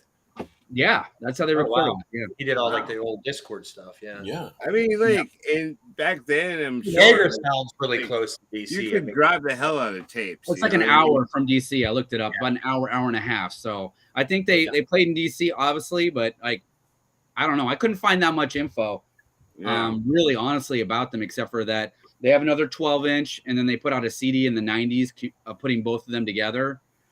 Yeah, don't know that bad at all. But the lyrics are real sarcastic. They're kind of almost Angry Samoans like. I guess they got in trouble a little bit because they had a song called like I think AIDS Alley was the name of one of their songs on their second 12-inch. But they're like just making fun of like they had a song called Rednecks. They're like making fun of like white shitty conservative people from their town. So they're being sarcastic with it. Right. Yeah. I think this probably sums up. It hurt Kenny. I'm I fine. lost classic. There we go. All right, Eric, what's your next pick of the day? All right. Fourth round. Well, I showed a lot of new bands. Yeah. Trying to hype up some new bands and bands that are playing here. I'm excited to see. And I've shown a lot of international stuff, making my own peace comp kind of thing going on. Welcome to 1984. But I'm going to go old, go back to a record that hit me hard when I first bought it when I was a teenager. Came out in 1987. Showed this on the Facebook group. And I've been just playing the hell out of it. We all know it. We all love it. Yeah. Classic. Ashes to Ashes. That's classic rock, man. Man, yeah, this is just incredible. I bought this as a teenager. It was brand new at Ides Records. Kenny will know that. That was the place to go back in the 80s. I wasn't that familiar with them. I heard the name. There's an older guy in the scene, Todd Porter, who had Final Conflict painted on his jacket. He had that classic Final Conflict with the punk with like the detonator, the mushroom cloud. I was like, ooh, what's that? So I saw this. I was like, wait a minute, that's that band. And this was just perfect. This hit me at a perfect time in my life. This isn't a crossover record at all. It's hardcore punk, but it kind of has the heavier metallic guitars. Jeff Harp, the guitarist, has a lot of dive bombs and pinch harmonics, that kind of stuff. It's incredible. I saw this in the bin. I mean, this was everything. This is where I was at in 1987, nuclear bombs and discharge and stuff. And I flipped it over. I saw it was on Puss Mort. I was like, Puss Heads record. And then this is what got me. these dudes look so fucking awesome. Like everybody's got very like British. The awesome look. They look spiked great. hair and leather jackets and spiked belts. All their T-shirts are COC and Discharge and Motorhead and Verukers and Battalion of Saints. And I was like, I got to buy this. And yeah, this record's incredible. It's just, like I said, metallic, hardcore punk. I wouldn't really call it anarcho, but it's definitely like political, left-wing, lefty lyrics, anti-cop, anti-nuclear war, anti-Ronald Reagan. It's great. They're from Southern California, and you can kind of hear that. It's an American sounding record for sure. Like a lot of people kind of wrote them off as like a Crucifix wannabe. No, I mean there's Crucifix element in there. Yeah, there's influence. We're influenced by Crucifix. I would think maybe a little bit more the Iconoclast, the old LA band, the Iconoclast. I don't know, but whatever. Who cares? It's a great record. Ron Martinez is the singer, and he wasn't like a growly, gruff singer. Just uses natural voice. It's angry, but it's kind of like clean and clear vocals. You can understand it. Bang. Yeah, it's just a great record. Highly influential. When we did Aus-Rotten, we stole so much from these guys. And finally got to play with them in like the late 90s. Aus-Rotten toured with them, and they were incredible live. Great band. They still play. I love. They played Skullfest a few years ago. I thought they were fucking awesome. And they did some records after this that are still pretty good. I was going to choose one of the later ones. But I think, you know what, I'm going with the classic. I'm going with the classic tonight. And yeah, that's my fourth pick. It's just one of my favorite records. That's so funny. 40 some years. I file it away for about a year or two. I pull it out and play it. I'm like, holy shit, this is so great. File it away for like another year. Pull it out randomly. I'm like, this is so great. Especially when you first put it on, because Apocalypse Now is one of the fucking gnarliest starts to an album ever. Oh, like, this comes out of the gate, like where you're like, holy shit. Like, the first time I ever boys. The way he recorded the vocals on like, he does a line and then does a line, then does a line, the studio trick that just perfect. It's like that a lot. It's everything I wanted to hear when I first heard it. Like, absolutely. I pull it out every now and again. And when I put it on, like, it stays on for a little while, and then I put it back. It's funny. I don't know if you guys have seen it, but like Luke from Bombardment from France, who was watching, he has this, I think it's an Instagram page or a website called the Final Conflict T-shirt. Yes. And it's got pictures of everyone from like the guys in Lip Cream to James Hetfield to like everyone with that classic like Final Conflict and Napalm Death. Like everyone over the years. I didn't know Luke did that. I follow that. Yeah, it's Luke. I had that shirt 3 times. I'm actually thinking about ordering it again. I've had it like 3 times in my life. Outgrew it, got ripped up, gave it to a girlfriend, whatever. But it comes with this quickly, with this book that was just filled with like information. And I read this as a teenager, and I was just like, I wrote the band. I was like, oh my God, this is such an influential. Yeah, but that I think the story is Ron Martinez went to England or something in the late 80s and took like a bag full of those Final Conflict shirts and we're just like giving them out to everyone. So anytime you would see a picture of Ripcord and Napalm Death and here's Final Conflict, somebody in the band had that shirt on. Yeah, but classic record. Yeah, classic record, classic T-shirt design. Yeah, big influence on. We heard Kenny again. We did. Sweetleaf. I keep thinking Sweetleaf's. Oh, I'm fine. I may be better than everybody else up here right now. Making you stronger, Kenny. Oh yeah. All right, I'm going in for my 5th pick, and I know but it's like I'm going to Finland, like contemporary, and I kind of know that nobody knows this record because I posted it the other day, and like I got a little bit of response to it, but. A few weeks ago, I think it was about a month ago, like Daniel from Sorry State was on the show, and I showed this Finnish band called Sokia Pist, who are like this fucking incredible Finnish band that nobody ever talks about. They're a hardcore band, but it's not like traditional Finnish hardcore. They're doing something completely new and different, and I love that band, and I love this other band. I had to type it down, otherwise I'm never going to be able to remember it. that band, Cyclopean Sukaputo. Yeah, that band is also like another amazing kind of, you know, newish like Finnish band that They're great. plays hardcore, plays punk, but don't sound like traditional Finnish hardcore. So I love all that kind of stuff. So I've kind of been keeping my eye out for like anything that kind of sounds like that. And I didn't really have high hopes. But I was in Diskunen the other day and I saw this record and I noticed it had like a Finnish title and it kind of looked kind of cool. I'm talking about the Bad Jesus Experience. Whoa. Oh yeah. Kaikki on Hyvin, which they apparently means everything is fine. They got it in with the dead rat and everything on it. But this has a member of Cyclopean Sukaputo, apparently. Yeah. But this band is like kind of halfway between Socialised and Kiklo, or not KS. It's just like Finnish punk, which is super aggressive and intense. But it's like, as I said, it's not like 80s Finnish hardcore. There's almost like a bit of De Kreutzen in there, I want to say. Yeah, So I like that. This like is like first LP De Kreutzen or later De Kreutzen? No, the first LP De Kreutzen. Okay. Yeah. Okay. The just yellow. Very intense, manic, but not playing like, you know, D beat, or they're playing like this kind of style of hardcore that I love.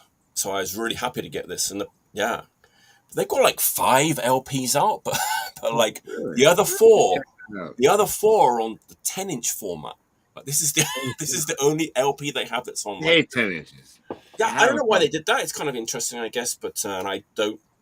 Like I said, there's no information about this band. I think there's a woman and a man like trading vocals at times. I don't know.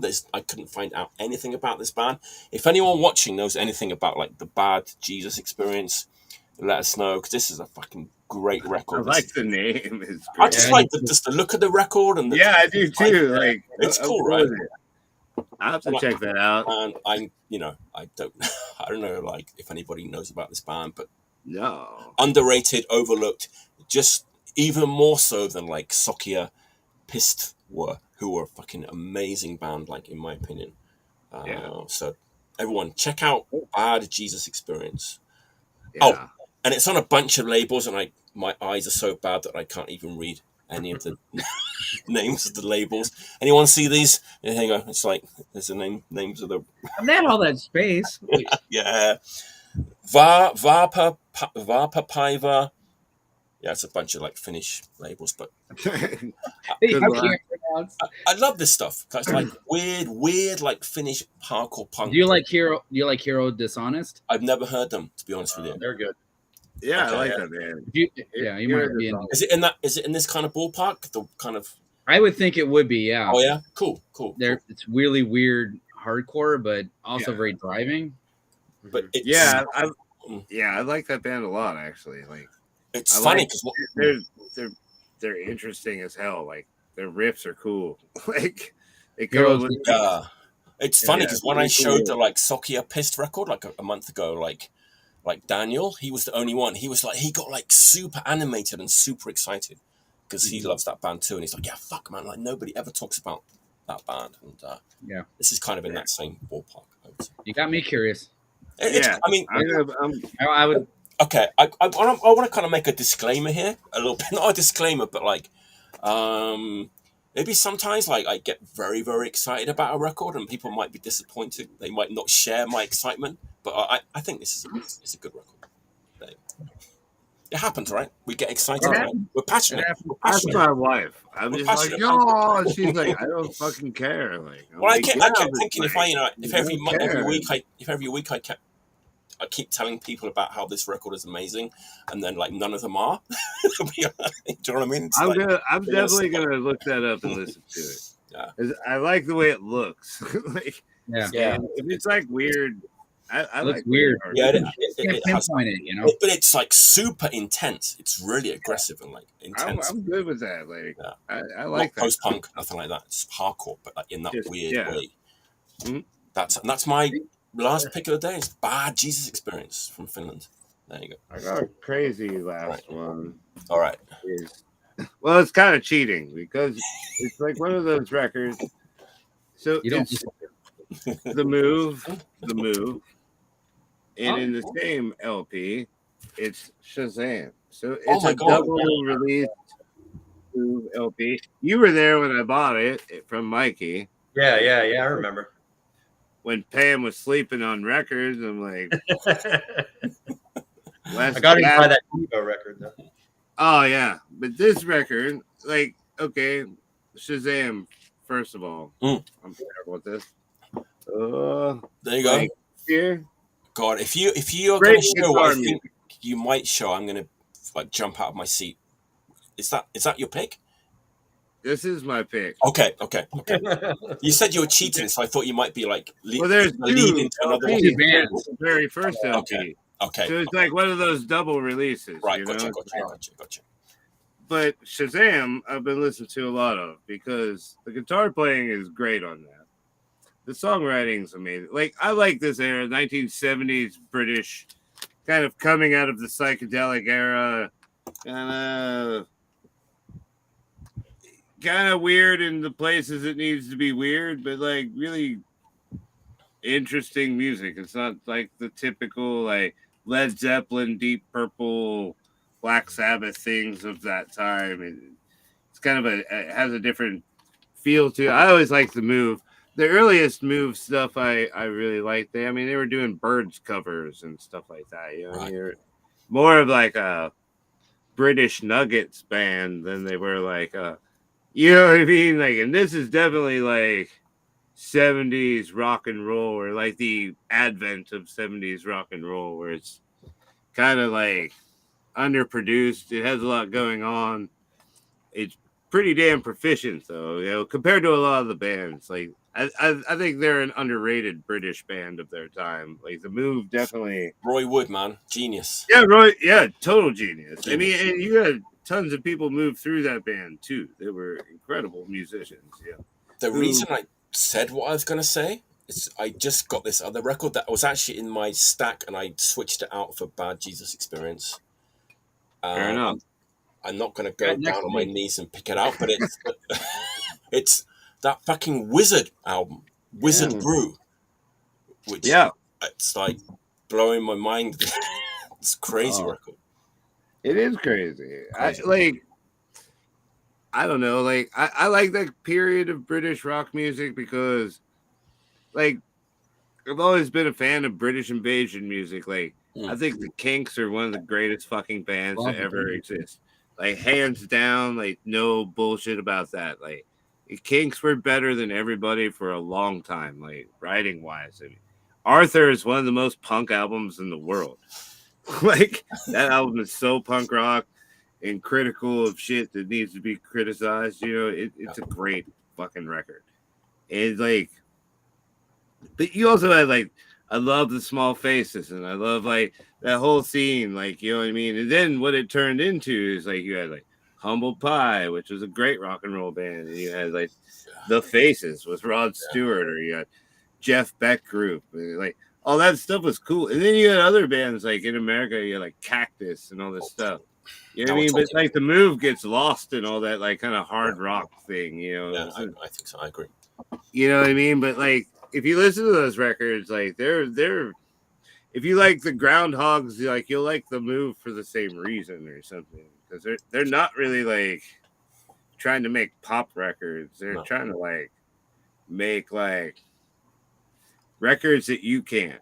You know what I mean?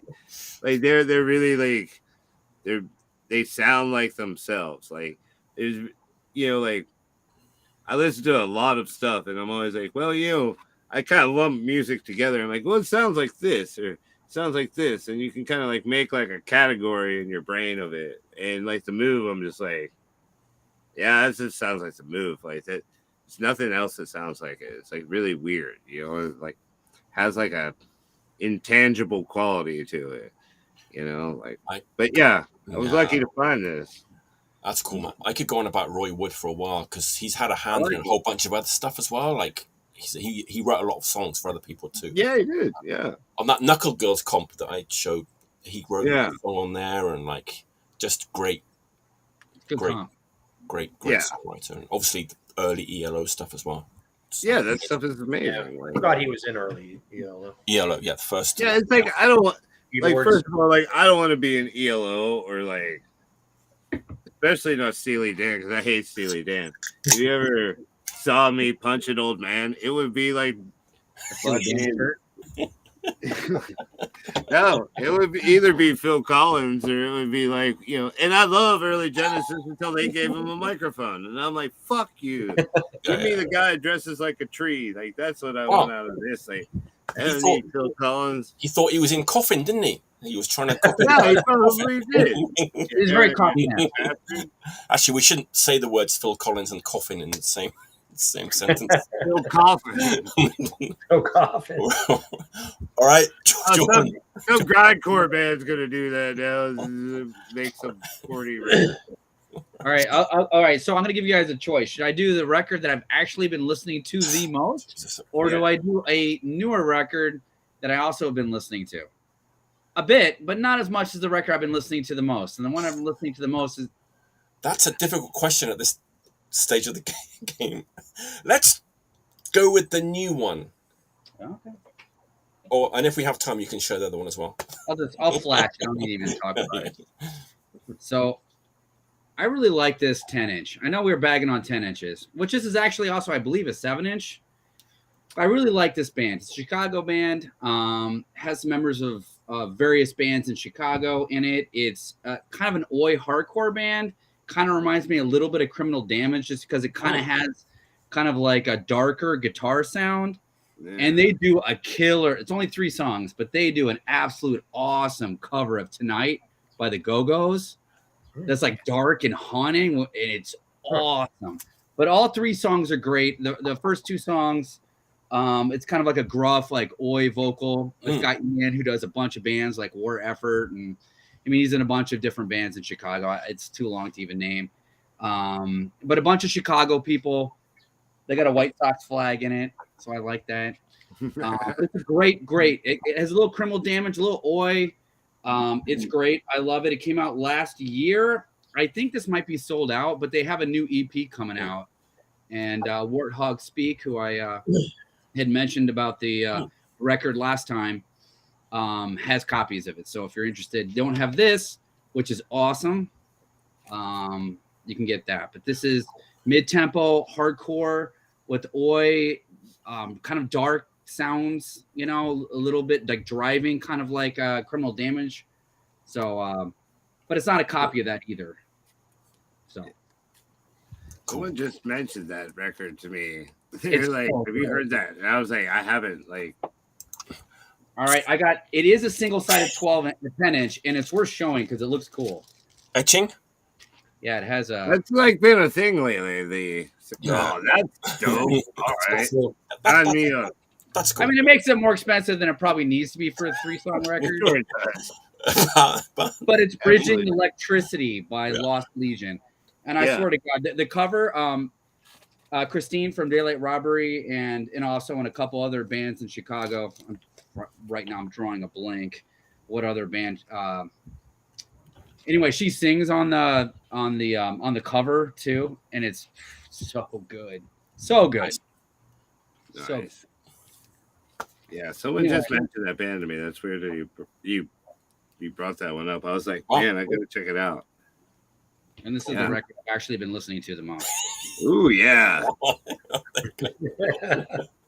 Nice. The one I didn't bring down was Curtis by Curtis Mayfield. I'm addicted to that one. I can't stop. Like the extended Keep On Moving is just like it's like I sit down here and I play guitar and I'm like, I'm a fucking monkey. Like I'm such an idiot. Like I could not achieve something like that. Like, you know what I mean? Like that's what I mean. Like, and he stopped playing this music too. That's because he became the Reverend. Reverend, yeah. The Reverend Al Green, because his wife threw those hot grits on his back in the shower for cheating on him. Like, did you ever hear about that shit? What I heard was the girlfriend committed suicide, which partly did it, and then he fell off a stage during a live concert. and then saw that was Jesus' intervention, that he survived without too many injuries, and then became a reverend. But who knows? It could be scolding grease by the wife. No, that actually did happen. Like he went on tour and cheated on his wife, and then like the chick that he cheated on with called his wife, and he's in the shower and she's making grits, and she just threw the pot of grits on his back in the shower and burned the fuck out of him. So he had to have like skin grafts on his back and shit, and he's like started becoming religios. I remember and then he's reading saying about a Paladin story. Like I was in the shower and she threw grits on my back. Like I was like, ah, like, dude, what the fuck? He was like, "Here I am, come and take me." Yeah, for real. They take I'm me still to the in love with you. Take me to the ambulance. He's tired of being alone. True, but man, what a great record. Cool. All right. Anyway, we don't talk about it. Yes. Eric, what's your last pick of the day? I'm excited. This is the last one, yeah? Last All one. right. Last one. Okay, classic. Time's flown by. Got another classic here. Something a little different than what I've been showing. Still a heavy record. Showed this on the posted this on the Facebook group too. Picked this one up at a local record store about a month or so ago. It's a band I've always dug, especially this record. I never owned it. Saw it on their Instagram. Got there before Kenny did. Yes, I know what you're Yes. Tigers and Pantang. Mike's excited. I'm excited. I'm very excited. Oh, nice. He's very Look how excited. pretty it is too. It's in No, such this is a great cool looking condition. record. Yeah. Oh. So, man, new wave of British heavy metal. They fall under the whole new wave of British heavy metal umbrella genre. Man, that's a genre of music I like. I'm just not super educated and versed and familiar with a lot of the bands. I know a lot of the bigger bands, the bigger songs by the bigger bands. I don't own a lot of records. I have Raven and Tank and Venom and Saxon, some other stuff. I never owned any of their records. And honestly, this is, I think, their best one. It's the first one. It's the best one. After this, I mean, it's cool. It's just maybe not my thing. This is a different vocalist, I believe, that's on like the second, third record and stuff, right? They have Jess Cox Jess Cox is on this, yeah. And then he quit. He left. They got John Deverill, who is a more like traditional like heavy metal singer with the. I like this it's guy like better. honestly, it's like Paul Di'Anno to Bruce Dickinson. Yes, that's exactly what I was thinking. This guy, he doesn't really sing. He kind of just talks the lyrics, and like this kind of like mean, tough guy, kind of street thug. It's fucking amazing. Talks like he's through the lyrics. He's cool. This is great. I mean, this album, it's just not too many speedy fast songs. It's just 1980 new wave of British heavy metal, rockin'.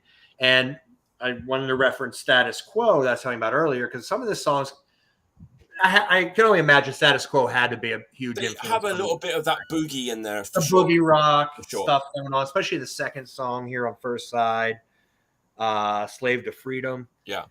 And then oddly enough, like it's just this weird coincidental weird night that Jordan showed a Thin Lizzy record, and I believe with John Sykes. He wasn't on this record, but he came after this. John Sykes came and like totally. It's again, he kind of people say he totally elevated that band. Yeah, that and depends then he on went your on opinion. Thin Lizzy. Yeah. So this is my final pick. This is great. I've been listening to this a lot, and it's just good, like mid-paced, raw, new wave of British heavy. That's what I love about the new wave of British heavy metal sound. It's just a lot more raw. It was an underground indie. It was similar to punk. Well, they were totally influenced by the punk DIY aesthetic. They all put out their own records, and that's cool. I'm super excited about all that. I like to love the heavy metal records labels stuff. Yeah, you know what I mean? That was a really good label. I mean, even like later Broken Bones and stuff was on that. You know what I mean? Amoebix as well. Amoebics, Yeah. yeah. Absolutely. This is on MCA. It's probably why it's a little easier. They to got find. snapped up by MCA in the USA, but they were on Neat Records in Neat. Yeah, their singles, they have Neat. Yeah, I have a records. couple neat records. Yeah, Yeah. So, really, yeah. Final That's pick. funny. I saw that on the Instagram too. I was like, oh shit. And then like right after that, I saw you post. I was like, oh shit. I luckily live like I got rid of Dairies. Yeah, I live like 5 minutes away. But that's not hard to find. I hopped in the car and got it. So I was like, man, this is a record I've always wanted. It doesn't show up. So good. I have a T-shirt which came from the same place that made this. It's got that design on it. It'd be great, yeah. I've got a funny story to kind of finish up with because actually someone said this in the comments that like all their LP covers have a tiger on them, which actually is there's actually not true. There's one that doesn't. But I was in like it was a long time ago. But Dennis from Solar Funeral Records, Newcomer was in Tokyo. We went out record shop and he's like, Mike, he's like, help me out. So I'm looking for a Tigers of Pantang record. He's like, which is the best one? And I looked at him and said, well, just get the one with the tiger on the cover. It's like, and they all have basically they all have tigers. Like, which one? So. Yeah, like when I was a kid, I was really into a lot of heavy metal. Like the British heavy metal thing kind of missed me. You know, I was into the bigger names, Judas Priest, Iron Maiden, Ozzy Osbourne, stuff like that. And when I first started like figuring out these bands and hearing Raven and Saxon and Diamond Head and stuff, I heard the name Tigers of Pantang, and I was like, the name really turned me off. I was like, that just sounds like it's the name, yeah. It's like Tokyo. Yeah, thinking like it sounds like it could be like some like 70s. It's like martial arts movie. It's or like Riot with that cover art that always throws people off. Yeah, Riot with the Baby Seal guy on the Riot record. Yeah. It's real primitive. Something about it that throws people off, like Riot. Yeah. Then Seal. Oh. Actually, yeah. This is actually my favorite. Is Spellbound. It's like my favorite. Yeah. It's a classic, but they're all the first three are great. Then the Cage, like maybe don't get the Cage. They had the Cage at Jerry's. I bought this, and I knew. That one is real. I'm not going to get that one. I'm going to grab the first. They were going for like the Def Leppard kind of AOR thing on that one. It's real good, like poppy heavy metal record, like AOR record, but like the first three. They're good musicians. Too. I love Def Leppard. I think they do it well. I mean, up to Pyromania, up to and including Pyromania, but others they probably tried to cash in on that, and they can do it. We can do it. Absolutely, they were chasing. It work. But, just. For me, they're still like one of the bigger bands. They're one of the bigger bands, if that makes any sense, because they're kind of like they're not super obscure. They're on MCA. When I was a kid, the band that like the new wave of British heavy metal band that I was like that. The cover totally makes sense. Was Witchfinder General record? That is a heavy metal band right there. Just like, I still love that band. Like they're. Yeah, I'm not a big fan of that kind of like. I don't know, like I'm not a huge like metal guy, like really, like I'm not. I've never been, but like I like the metal. I like them. What I mean? I like metal when I was a kid. I kind of outgrew it fast, but what I like. I'm like, I just like punk better. You know what I mean? So I was way more into that. You know what I mean? Like. And then, like, I played in a doom metal band, and then I was like, none of these people have any damn ethics at all. Like, damn it! Like, I'm too like my punk rock was showing. Like, with this, like we said, the original singer was Jess Cox. Yeah. Right below him, the drummer's name was Big Dick. Whoa, yeah. Jess Cox and Big Dick. All right. And that bombshell. It's a punk record, right? Yeah, it's very kind of bare bones and raw, actually. But okay, that's a great way for me personally to like finish because I freaking love that record. I love the whole era of music. It's a great way to finish off. Next week it's going to be Thrash Night. Why? Because we've got Mem from German thrash metal legends Exuma come on the show, and then Ian and Derek from Fright. Of course, Derek was in Citizen's Arrest as well, and so should be a good show. So hey, thanks for tuning in. Thanks for coming on. We'll probably keep talking after the cameras have finished rolling, I'm sure. Kenny, thanks, man. It's been a great time. Thank you. Jordan, Cheers. Eric, the Tiger, good. Eric the Tiger, fantastic, good. Yeah, that's right. Crazy Night. Okay, Crazy Nights is a good one too. All right. Thanks for tuning in. We'll see you next week, same time, Friday, 10 p.m. Eastern. Until next time, stay healthy and stay